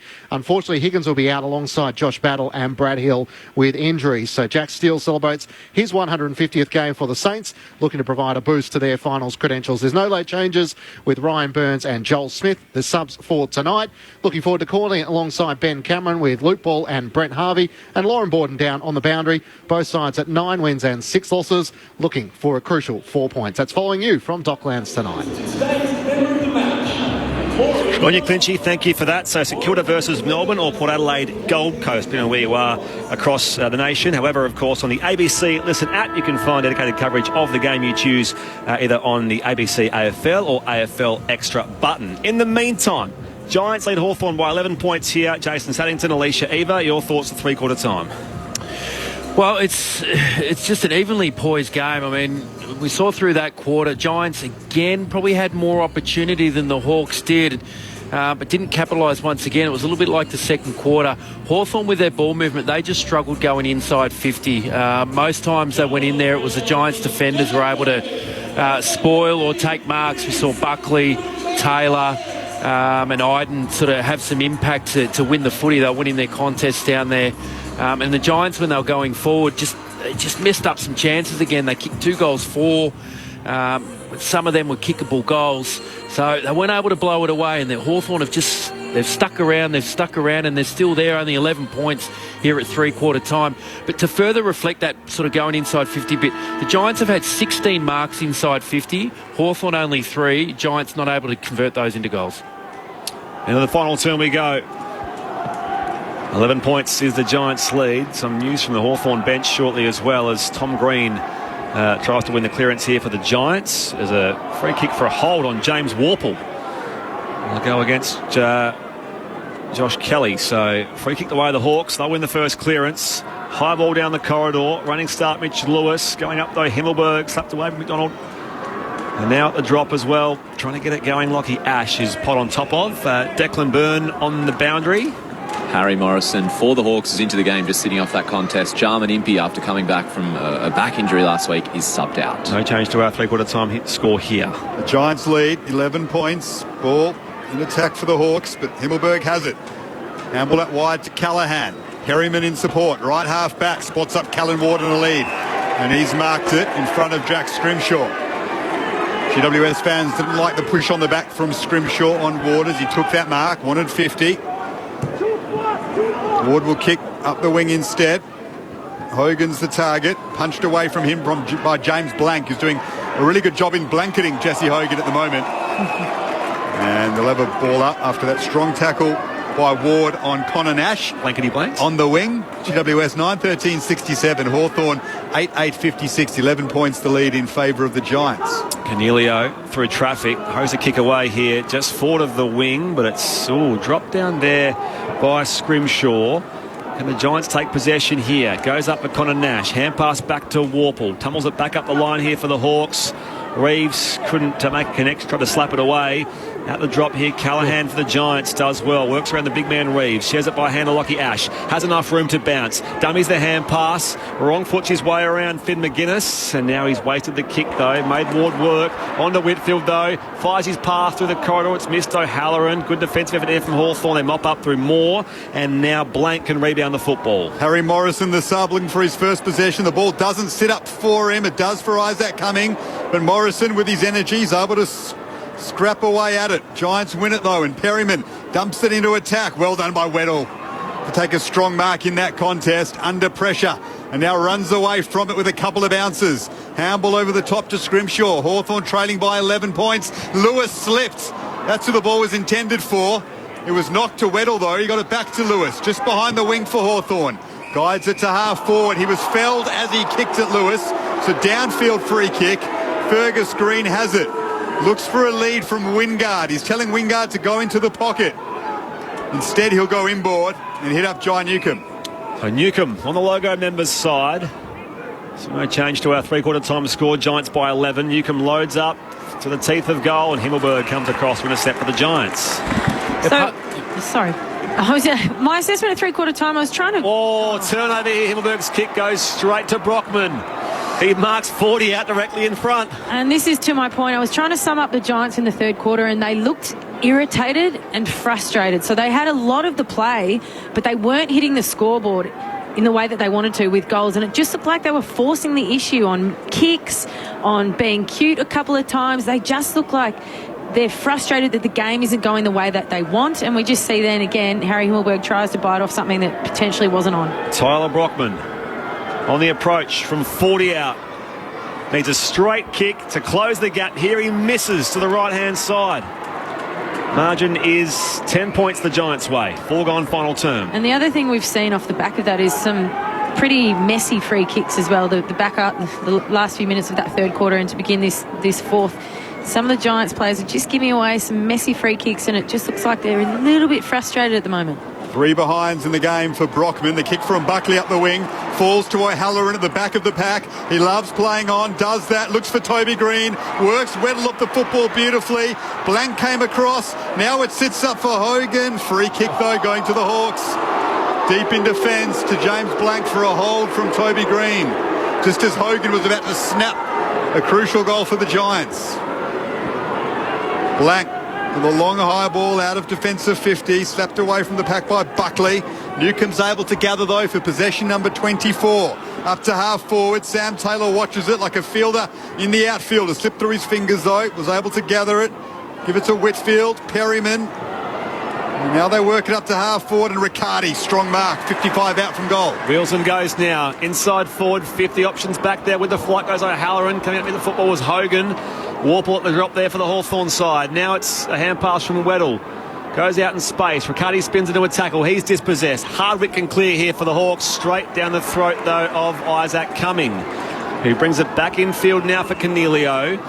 Just forward of halfway. Called to play on. The former captain. High inside 50 here for the Giants. It was too deep down there for Hogan. Spoiled away by Blank. And now wrapped up down there was Nash by Callaghan. And the umpire will board up 40 out from the Giants. Attacking goal. Olympic Stadium end. It's the home side who leads by 10 points. 6 gone final term. Briggs, a couple of times he slapped it away from Reeves. Didn't clear the area though. Scrimshaw's there. O'Halloran dives on it. Amon did well to get it to Newcomb. Bouncing ball in defensive 50 for Hawthorn. Weddle with a little handball to Nash. The Giants, though, applying pressure. Lock it up inside attacking 50. They lead by 10 points. The game is tight and tense. They'll have a boundary throw in on the juncture of the 50 and the boundary line. In case you missed it, three-quarter time, the sub was made for Hawthorn. Jarman Impey subbed out for Harry Morrison. The Giants made theirs earlier due to the Lockie Keefe hamstring. So Nick Haynes into the game through most of this contest. As they rebound here, the Hawks back to the wing. Giants with numbers. Cornelio plucks it free. A bounce through traffic. 55 out. Pops it towards full forward. It was a little too deep there for the Hawthorn defence. Frost tries again. Waiting for it there. Riccardi goes to retrieve the ball in the pocket. Works it back by hand to Isaac Cumming. Here becomes Isaac going. Sends it back inside forward 50 here for the Giants. Again in the 2-on-1. Hogan was outnumbered. At the drop there, Newcomb for the Hawks. Works the hand pass away here, and now a kick comes to McDonald now in the corridor, and the Hawks can clear again. Connor McDonald looks for Mitch Lewis on the wing, who marks under pressure from Himmelberg. Himmelberg was closing, held his ground, but he played on quickly. Morrison is able to gather, gives it back to Lewis. Short ball to McDonald, who runs on and kicks the Hawks into attack. Fergus Green will leap and knock it down to Dylan Moore. Good tackle on him by Perryman, who's watching him closely. And the Giants through Ash can rebound, but Ash's kick is out of bounds on the full. Costly turnover perhaps. And the sub in Morrison will bring it back in. He's 65 out from Hawthorn's attacking goal. Come inboard now. Back to McDonald. And one of the better games for Hawthorn so far tonight. He's 65 from goal. High to the top of the square. Going up in defence, Taylor slips through his fingers out the back. Buckley can rebound here for the Giants towards a 2-on-1. Giants with numbers here. The spoil comes from Riccardi out of bounds for a throw-in. 65 around from Hawthorn's attacking goal. It's the Giants hanging on to a 10-point lead here. 9-13 plays 8-9. 8 minutes played, final turn here on Grandstand AFL. And the Hawthorn back six has just been huge so far through the start of this quarter. The Giants just keep peppering inside 50. Not the best entries, but Hawthorn just keep repelling. Briggs wins front position, knocks it down, but Day is able to gather for the Hawks. Just in front of the wing. Warple gets around Kelly's tackle, kicks Hawthorn into attack. Himmelberg slaps it away from Fergus Green. Taylor's there. He's tackled by Green. Boundary throw it inside 50 for Hawthorn. It's not just Josh Kelly who's quiet. Only 5 disposals for Kelly. McGuinness tagging him. But Tom Green, just the 13 possessions. Surely his lowest number for the season. Yep. And Toby Green, 12 touches and is yet to find a goal. Umpire tosses it back in. And in front here, Haynes. Got it away here by hand, Taylor. And now Ash can rebound for the Giants. It bounces back toward the benches on the members' wing. That's out of bounds for a throw-in, not far away from Declan Byrne on the boundary. Now, just had a quick look. Toby Green has only been held goalless once since round 1, 2021. So Weddle, the 19-year-old, doing a great job on him. 9-13 plays 8-9. The Giants by 10 points here. 9 gone, final term. Reeves and Briggs, that's been an engrossing battle. Briggs gets to the front, but can only knock it as far as Warple, who gets around Callahan, kicks into attack. Strong mark down there by Sam Taylor. He's growing into the game nicely, isn't he, Taylor? Yep. Taking some important marks. Of course, he's only a few weeks back after that long hamstring injury. He switches it to Himmelberg, and now he drives it up to the wing to O'Halloran. Had the chance to mark on his chest. It bounced off it, out for a boundary throw-in. On the outer side of the ground, the Giants lead by 10 points. We've gone 9.5 in the last quarter. And I think it's the most important matchup at that end of the ground, because Mitch Lewis is the only player that's likely to take a mark for the Hawks inside 50. He's getting some marks further up the ground, but when it gets back to this part of the ground, Sam Taylor's definitely winning those contests. Jason Saddington and Alicia Eva, your experts on Grandstand AFL. From the stoppage, Wingard spins clear on his preferred left side. High ball inside 50. Fergus Green drops the mark as a free kick here, though, going the Hawthorn. No, it's going the Giants' way. Sam Taylor was held out of it, so it's an important bit of whistle there that time for the Giants. Out to Perryman at left half back. Can they go forward of halfway again? Tom Green, back of the low-end kick from Perryman. Running by again, Cumming. Finds the chest of Toby Green. He's 65 out. Needs the options inside 50. Sends it deep to the pocket now. Hogan takes the chest mark. Had enough separation on James Blank, as he has done for most of tonight. This a very important kick for the home side to extend their 10-point lead. And the other thing he had was a 1v1. He wasn't jumping against a ruckman in front of him and 3 other key forwards. So clever by Toby Green to just hold up and wait for Hogan to get back into the space, and he kicked to a one-on-one, and we know Hogan is a very good one-on-one player. Tight angle here with a set shot from the pocket. Opens up the angle off the inside of the boot. Brings it back. No one's on the goal line. And it's good enough for Jesse Hogan's third. Hogan might be their hero. Out by 16 points, 10-13 plays 8-9, 11 go on final term here on Grandstand AFL via ABC Sport. You've had some I didn't even know that wasn't. I wasn't trying that time. Not even trying, he still gets them out. Well, that's impressive. The first time they had some clean ball movement this quarter, though, the Giants. We're talking earlier about some of their entries just hadn't been clean, and the Hawks defenders kept standing up. But that time, no chance for the Hawthorn defenders because the Giants' ball use from half back. You know, Tom Green received a lovely kick. I can't remember. I think it might have been Lockie Ash. And then the hands out. Toby Green, nice little hit up, and he was able to hit Jesse Hogan also uncontested. So first time the Giants got some clean ball movement, and it's resulted in a nice little goal that was needed to push his lead out for them. And a game-high lead of 16 points the way of the Giants. James Blank's done a good job on Jesse Hogan. Hogan still has 3 goals, though. Warple brings it out of the middle for Hawthorn and finds Connor McDonald. He'll play on. The Hawks need the instant reply. Long ball into attack. The leap from Granger Barras. Days at the back of the pack. Kept his feet and was taken high by Lockie Ash. Heard the umpire's whistle, Will Day, and stopped. Ash caught him high. Day plays on now and misses from directly in front. Had to go back and kick the drop punt. Played on quickly. The Giants players were alert to it.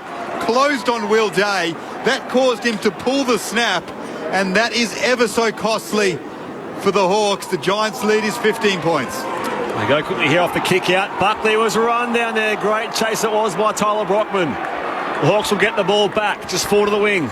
He didn't need to do that, Will Day. Even if he wanted to snap, just wait till everyone's cleared out and take your 20 seconds, then snap it. Good pressure act from Tyler Brockman. Plays on now. Sends the kick inside 50. Will Day, second bite, pulls it down. He'll have his kick here from 40 out directly in front. Well, he might be the man that they can throw forward, Will Day, because, I mean, he's just shown now he's taken 2 marks in the last 30 seconds. I mentioned before, looked like Mitch Lewis is the only possible option that's perhaps going to take a mark down there. Potentially some ground level players like Brockman that need to get involved, but maybe Will Day is going to be the one that, if it's been important in the middle, but if you can get him forward, he could be the match winner. Missed from point blank range a second ago. Here he is with a set shot from 40. Will Day on its way, misses. Another chance goes begging for the Hawks. Margin is 14 points the Giants' way. 14 go on final term here on Grandstand AFL. Lockie Whitfield to bring it back in. Will Day with 2 behinds in a minute. One of them from straight in front. Strong mark from Hogan. With that 3rd goal under his belt, the confidence is high. Crucial mark to just control the game. Such a good mark on the lead, and particularly a long down the line option, Jesse Hogan. And he goes in that direction. Callan Ward's the next target. Weddle gets in front of him, controls it down. Mitchell with the 1-2 handball with Frost on half-back. Now switches it to Morrison. Hawks need to get going, trailing by 14 points. 14 and a half gone in the last term. The Giants looking for 5 wins in their last 6 games to continue their surge for a top 8 spot. Day can't mark. Brockman gathers it. Nash to Amon. He just left it behind. That allowed O'Halloran to put big pressure on him.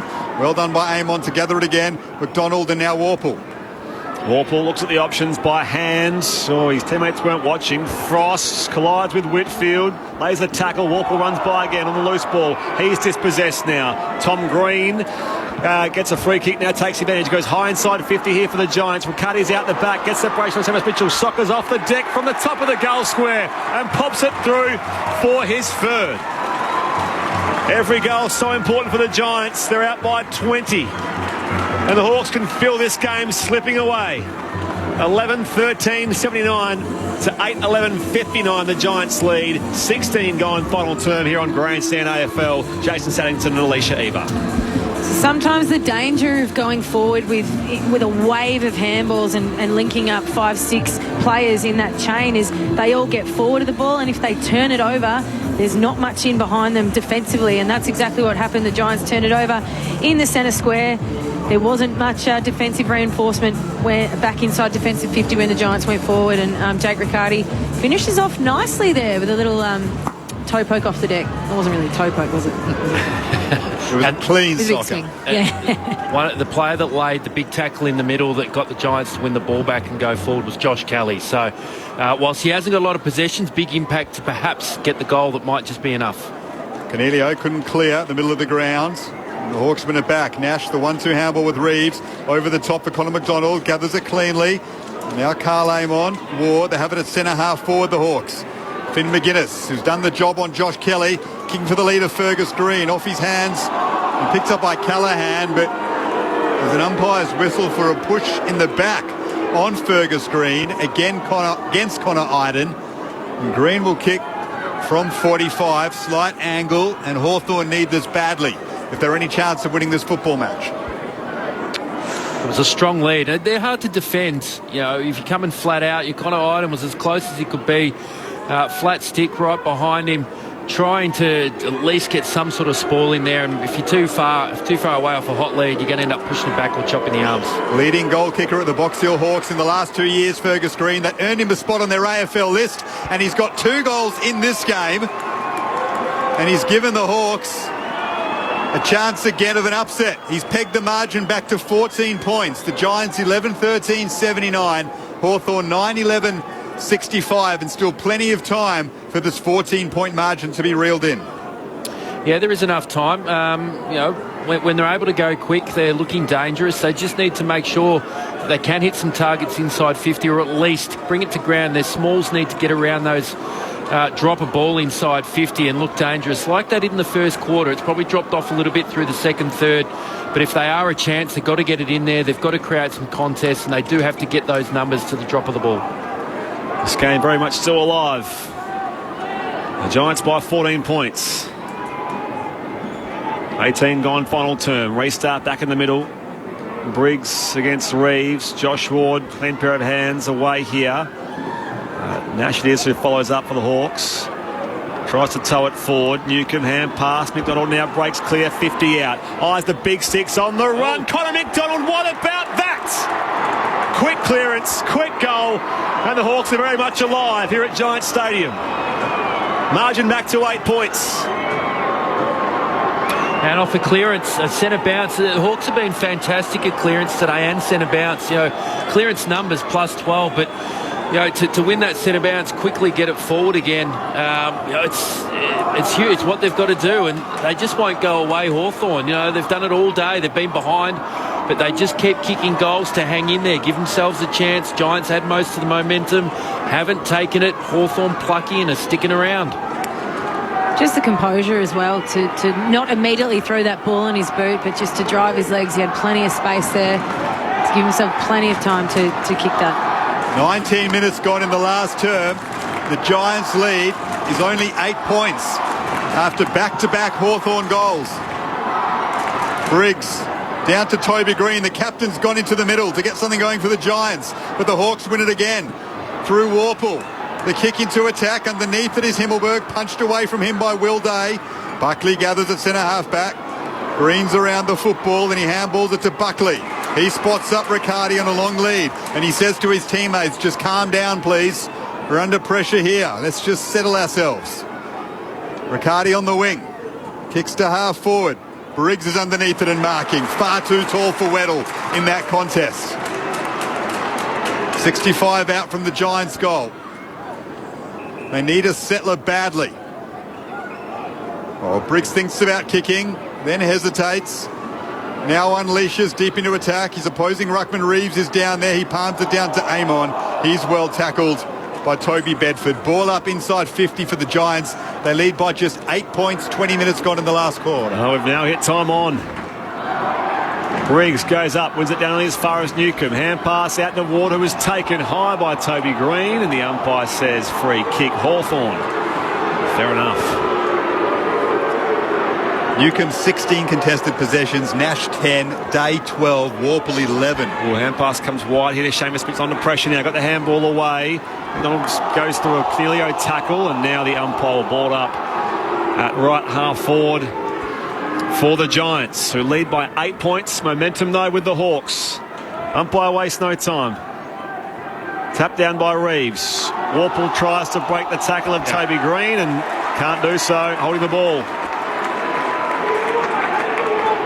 And the skipper has it. 70 out here for the Giants. They need a neat entry and a finish to thwart this late Hawthorn resolve. Kicks closer to 50. Briggs marks. He's 55 out. He'd be within a range to Kieran Briggs. His big, powerful kick of the footy. He's going to have to kick it for 55, 58. But going back on the runway here, so he's within range. Himself. We're on the right angle here to judge the kick from Kieran Briggs. Kicking it all of 60 metres. He sets it high to the goal square in the end. And the only one back there is Hardwick, who marks for the Hawks. Just think that kick to the top of the square hasn't worked for the Giants this quarter. The Hawks are just getting too many numbers back. They're locking down the Giants forwards, and the Hawks are just intercept marking. Dangerous kick from Scrimshaw to Nash at centre-half back, but Nash wins it back. Wingard lost it, recovered though, handballed into space, and it's set up nicely for Nick Haynes. And now Tom Green snaps the Giants into 50 with a high ball. Riccardi leaps, brings it to ground. Warple's there, gathers, gets away from the tacklers and finds Josh Weddle. He's got Josh Ward in support on his left, guides it up the wing. Reeves is getting across, but Taylor wins his way to the front of the pack and marks for contested possession number 14 and 19 all up. He's been brilliant, the All-Australian fullback. Especially in the second half. He shares it with Iden by foot. And now Connor Iden kicks for distance down the members' wing. Out to a 2-on-2. Riccardi was at ground level, going up Scrimshaw for the Hawks in defence. Works his hand pass over the back and they can clear back to the wing. Wingard was outbodied by Taylor. Loose ball though gathered by Briggs. Giants can regather it now. Toby Green's hand pass was picked off by Reeves. He can just squeeze a kick up the line here for the Hawks, but Himmelberg marks at right half back for the Giants. Home side leads by 8 points here at Giants Stadium. 11-13 plays 10-11. 23 and a half gone final term. Still plenty of time. The Giants need to win this. And Himmelberg's kick is smothered by Fergus Green. They are far from home here, GWS. Hawthorn have kicked the last 2 of the game, and they've got a bit of momentum. Boundary throw in just forward of the centre for Hawthorn. Reeves and Briggs will need to battle it out for a few more minutes until this game is decided. Reeves wins the tap. They scrap away Hawthorn. Weddle to Wingard, and now Warple. Can he close the gap to just 2 points? He's pulled his kick as he ran through on goal and has missed it. The Giants' lead is 7 points, but the Hawks are continuing to put GWS under big pressure late in this game. He had more time, Sado? Yeah, he could have taken an extra 5 or 10. Himmelberg to kick out. 7-point ball game the Giants' way. They've had their share of close games this year, wins and losses. Goes beyond defensive, 50. Hogan goes through his fingertips. Emilio kicks in danger there. It's just Ward, who was got his fingertips in the way. Ricochets out of bounds though for a throw-in, so no free kick forthcoming. He was actually lucky the umpire was on the other side of the contest then, because that looked like kicking in danger. He got Ward's left hand quite flush in that contest. Back in it comes. Giants by 7. Again, it's Briggs and Reeves. Reeves brings him to ground and brought up. 24 and a half minutes gone. The Giants lead just 7 points. Josh Kelly, just the 6 disposals. What a job Finn McGuinness has done on him. Good mark by Toby Green on the wing. The clearing kick from the contest. And Green, dropping to his knees, was able to mark on his chest in front of Weddle. That just settles things down for the Giants for a moment. Green's kick is accurate, and finding Cornelio, his good mate at half forward. He's been outstanding. Possession number 28 coming up. 9 score involvements and 3 goals. They're just happy to waste some time, take some time off the clock, the Giants. The last couple of minutes when they had ball in hand from Markle free kick, they've just gone slow. Even there, Cornelio inside to Whitfield. Happy to chew down the clock. Whitfield now goes inside 50. Green launches at it. And it's a free kick for a push in the back on Toby Green. And the captain, who is yet to register a goal today, can ice the game. No, he can't. It's Hogan who can. Looking for his 4th goal. And he might just be the hero if he can convert this. Yeah, patient build-up. You know, they've just tried to chill a bit off the clock. Cornelio could have put it in. He just saw Whitfield inside. Just thought, I'll kick it backwards 5 metres. It's come corridor. Whitfield took his time as well. And then just getting long and deep. And Hogan, who's been flying for his marks, gets the free kick. It's a soft one for in the back on James Blank. considering what they let go in that respect in the AFL at the moment. Jesse Hogan does not mind, though. He kicks true for his 4th goal of the game and perhaps the sealer for GWS. Their lead is 13 points, 26 minutes gone in the last term. It would take something special for Hawthorn to win this game from here. Yeah, it would. I mean, I mentioned they've been plucky, they've stuck at it and they've kept coming. So, anything is possible. I think time's probably going to hurt them a little bit. Well, with 13 points, so they need 2 and a bit. But, the Hawks...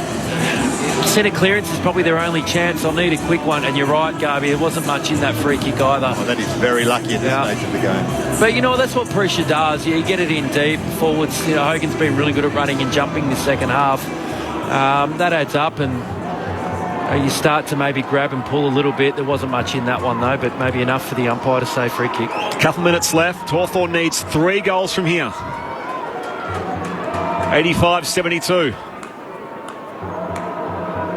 The Giants out for 4 straight wins for the first time in a couple of years, not since 2021, late in that season, which included the final series. They lost in week 2 that year. 4 straight wins beckons. Nash goes out of the middle here and he's right out of it by Cornelio. Now brought to ground is McGuinness. And will ball up on near the point of the square, closer to half forward for Hawthorn. Briggs plucks it out of the air. His kick is smothered though. Scrimshaw with a bouncing ball inside, attacking 50. It's picked up by Whitfield. His kick looking for Ward though is marked by Hardwick. The Hawks need a goal very quickly if they're any chance of winning this game. Hardwick's kick long into attack. Briggs is back there. Strong contest. Briggs is hurt. Slow to get to his feet. Isaac Cummings happy to let the bodies fall on him to waste more time. Ball up.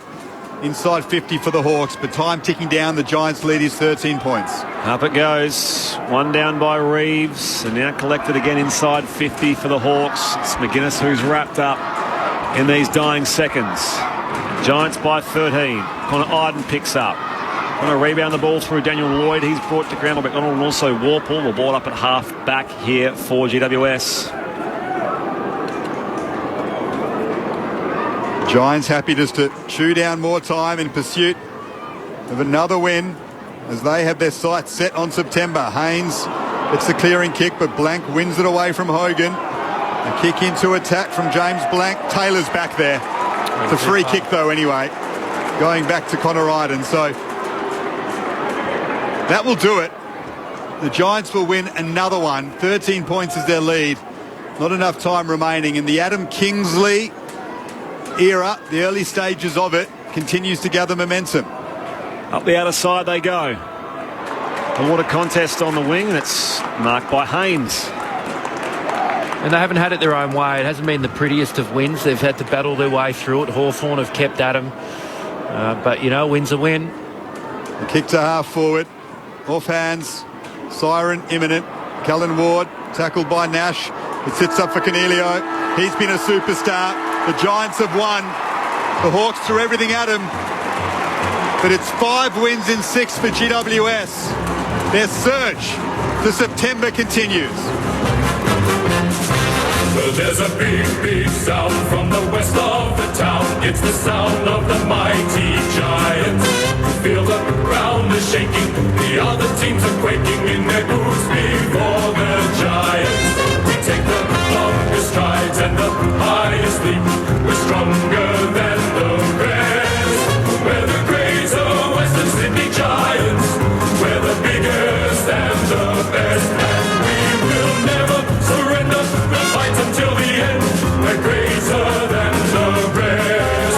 13 points, the full-time margin in the end. 4 goals for Jesse Hogan, 3 each for Riccardi and Cornelio, singles for Daniel Lloyd and Tom Green. Meanwhile, for Hawthorn, it was 2 each for Fergus Green, Chad Wingard and Josh Ward. Singles for Warple, McDonald, Granger Barras and more. The Giants by 11 points at quarter time, by 2 points at the half, 11 points at the final change and 13 points the full-time margin here.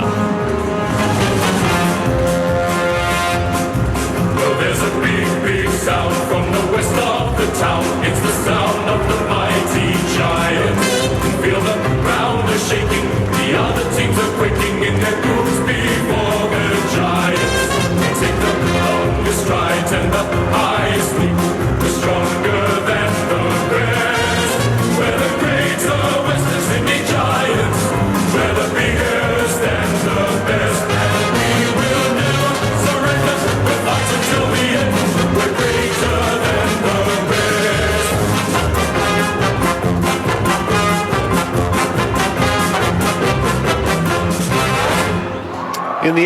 12, 13.85 to 10, 12.72 the full-time score. It was at one stage a 20-point break the Giants' way early in that final term. The Hawks came back.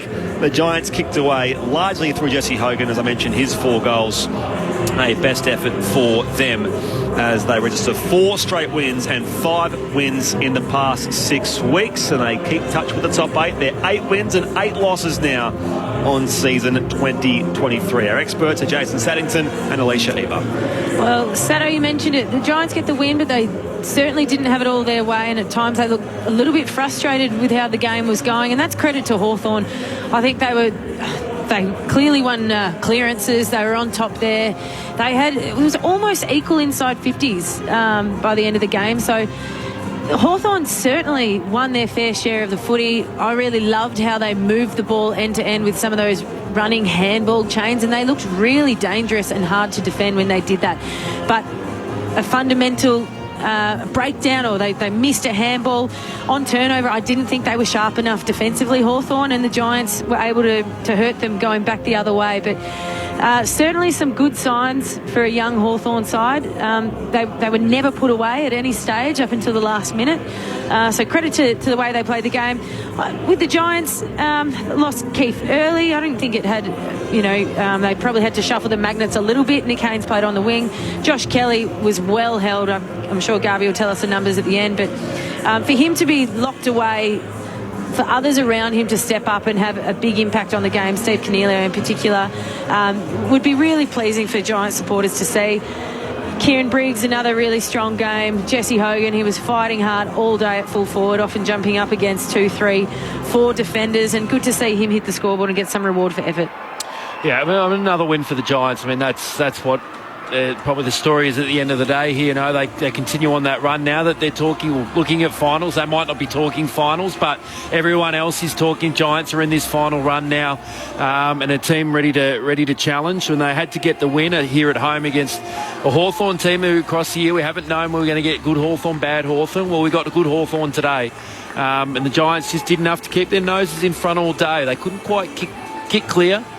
Even in the last, when I think it got out to 17, 18 points, which was nearly the biggest margin of the game, Hawthorn went bang, bang, straight back into it, and it was game on again. But they get the win, and that's probably the most important part from a Giants perspective. They didn't get their own way, but they've probably had to scrounge it out a little bit more this week against a really good Hawthorn team. Their pressure was fantastic. You mentioned their clearance work was fantastic. They just probably struggled with some inside 50 targets. I think Mitch Lewis is probably the only dangerous looking player from a marking point of view, and if he's marking the ball up on the wing, they've got no one to go to. So good game of footy. It was still going, it was open, it was ready for anyone to win late in the game, and like I mentioned, the Giants just enough to keep their noses in front all day. They move up to 9th, the Giants, so Geelong play tomorrow against North. They should win that, and as a result, they should jump back above GWS. But as it stands, up to 9th in Adam Kingsley's first season, so you can already give it a tick. And the way they're tracking, you can tell that this football club is back where they want to be. And they've picked out their new coach in a very shrewd manner. There's a lot of enthusiasm and excitement around this club right now. It's a mixed run home. Yep. So Adelaide next week in Adelaide. That's on Saturday night. That's Gold Coast. A tough one, but a big game, isn't it? Gold Coast in Canberra. There's a couple of sort of surprise packets. You're not quite sure what you're going to get there. Bulldogs, Swans. The derby will be huge in round 21. Port, Essendon and Carlton, the Giants run home. By the way, if listening through local radio, you're off to St Kilda versus Melbourne for most of the network, or if you're in South Australia, Port Adelaide and the Gold Coast Suns coming up next. But here the Giants have won by 13 points over Hawthorn. Some of the numbers that are interesting, Stephen Cornelio is fantastic and from the first term. So 30 disposals, 3 goals. He kicked 2 of them in the first quarter when the game was there to be won, even though it only took until the last 5 minutes for the 4 points to be sealed. 10 score involvements as well for Cornelio, 6 inside 50s. Himmelberg and Whitfield are really good across half back. 22 for Himmelberg, 21 for Whitfield. Love Sam Taylor's second half in particular. 19 disposals, 13 of those contested, 8 marks, and so many of those important ones deep in defence as Hawthorn were throwing everything at the Giants. But some of the interesting numbers, Josh Kelly, just 6 disposals. Finn McGuinness with an outstanding tagging job on him, and McGuinness picked up 15 touches himself. Tom Green, just the 17 possessions, which is probably half of his average for the season just about. And Toby Green, 17 touches and without a goal. The first time in a couple of years that Toby Green has gone goalless in a game. So Hawthorn did well to lock down on some of the Giant stars. Newcomb brilliant for Hawthorn with 28 disposals. Nash 27, Amon 26, Will Day 26 as well. And inside, they were able to win a lot of contested ball. Those contested possession numbers high for those Hawthorn players. The Giants rejoicing with their home fans. And keep in mind, regardless of where they're placed, it's only their third win at home at this ground this year. So it's quite extraordinary in itself. You mentioned Josh Kelly, equal career lowest tally, so the worst since 2015 as the Giants make their way down into the rooms. Winners here, 12-13-85 to 10-12-72. 13 points at the end here as they head into the rooms. Declan Byrne waiting for them there. Yeah, they're making their way in, and the Orangetown army is just building down here as well. Each week we come down here for a win. There's more people, more family, more friends coming to cheer them on. Lots of high fives from the VFL boys and from the friends and family as they make their way in and circle up. And here they go, the Giants. A hard-fought win, ready to sing the song.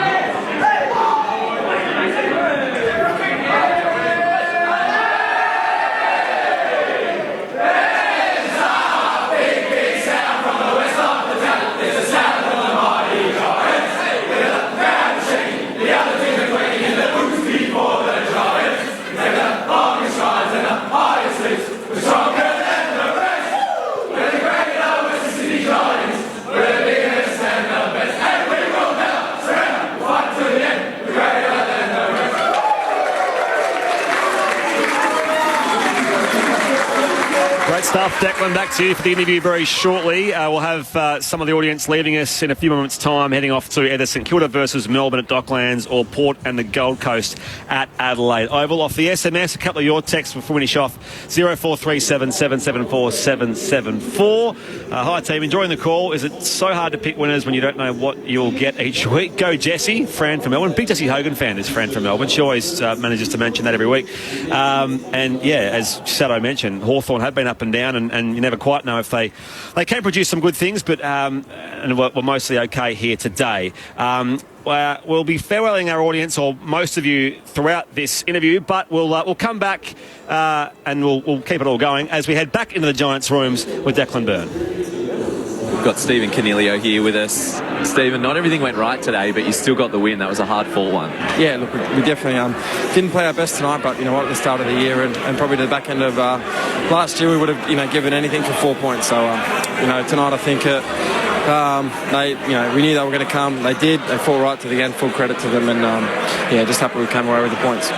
We spoke to Tom Green a few weeks ago, said he was sick of honourable losses. That could have been a game easily that might have slipped away. How good is it to get over the line? No, exactly. And I think, for us as this season goes on, the belief just keeps to grow. Obviously it's not always going to go away. And, at times, tonight it didn't. And, full credit to everyone to be able to turn around at times and to put some scoreboard pressure on probably in that early part of the fourth quarter. I might get it wrong, but I think it was 13 touches and 2 goals in the first quarter for you. That's a good start. Yeah, I'll take that. Most weeks would be really nice, but I guess for me, in a midfield position, usually it's Tom Green or Josh Kelly getting those type of touches, but I'm more than happy with just the win tonight. That's for sure. Well, yeah, a couple of those players had quiet games. Toby Green didn't kick a goal. Who stood out for you up there when you were watching on? Yeah, look, I think what an asset Toby Bedford's been since he's come in. I think it doesn't always have to be goals and touches for him, but his pressure, he'll go at one of their defenders and then go at the second, and his chase press is just incredible. And obviously Toby didn't get his goals tonight. Toby Green, that is, forward, but what he does to his leadership is the most important thing. Let's head upstairs for a couple more. G'day, Cogs. It's Alicia upstairs. Congrats, mate. Thanks, great game. Hey, just talk us through the mindset. I know you've been tagged in the past. Josh Kelly, he probably doesn't walk away with his highest tally of disposals. What's his focus in a game like that once he knows that he's getting pretty heavily tagged? He can't play his usual game. Where does he go to? What's his focus as the game goes on? Yeah, Josh and the person that he is, so it's initially it's completely unselfish in terms of trying to make 2v1s. The thing tonight for him was just it was an old-fashioned hard tag, and it was hard at times. And the way the game is played and the pace it is, it's hard to break up. But he knew we just had to be unselfish, and at times that means running away from the footy if it creates more space for us. So he definitely did that tonight. Feel sorry for him, but definitely he'll be back, and he's had an outstanding last couple of weeks since he's been back from injury. And what was the message from Kingers at three-quarter time? Obviously, you'd had opportunities in front of goal and we weren't necessarily executing. What was his message? Was it just play our system, play our way, don't get too frustrated? Yeah, I think there probably was a little bit of frustration. We weren't kicking our goals, and we probably let them have a few goals in a row that we just weren't too happy with. So it was more just play on instinct and get the ball deep. I think when you have guys like Jake Riccardi and Hogs with the form they're in, I think we were kind of messing around with a little bit too much up the field. Cogs, Dan Garb here. I've got to ask you about your second goal. It was a beauty. We know you're a world football lover. What was going through the mind, and where was the celebration? I was expecting you to run to the corner flag after a finish like that. Yeah, Jake Riccardi's pulled out the Luca Toni a few times, mate, so I thought I'd return serve. I don't even know why I did it. He started doing it to me and then I did it back, so that was about it. The finish, though, you must be happy with that. Yeah, outside of the right, mate. I've had a few shots in the last few weeks and I just can't go in, but tonight, luckily, they went straight. Steve, stay with us. We're going to farewell some audience leaving to go to other games at Docklands and Adelaide Oval, so just stay with us. We'll get some more reaction from you in a couple of seconds' time. But if you're listening through most of the Grandstand AFL network, St Kilda Melbourne coming up at Docklands, or Port Adelaide versus Gold Coast at Adelaide Oval with Aaron Bryans and the team there. Otherwise, Matt Clinch and the team at Docklands.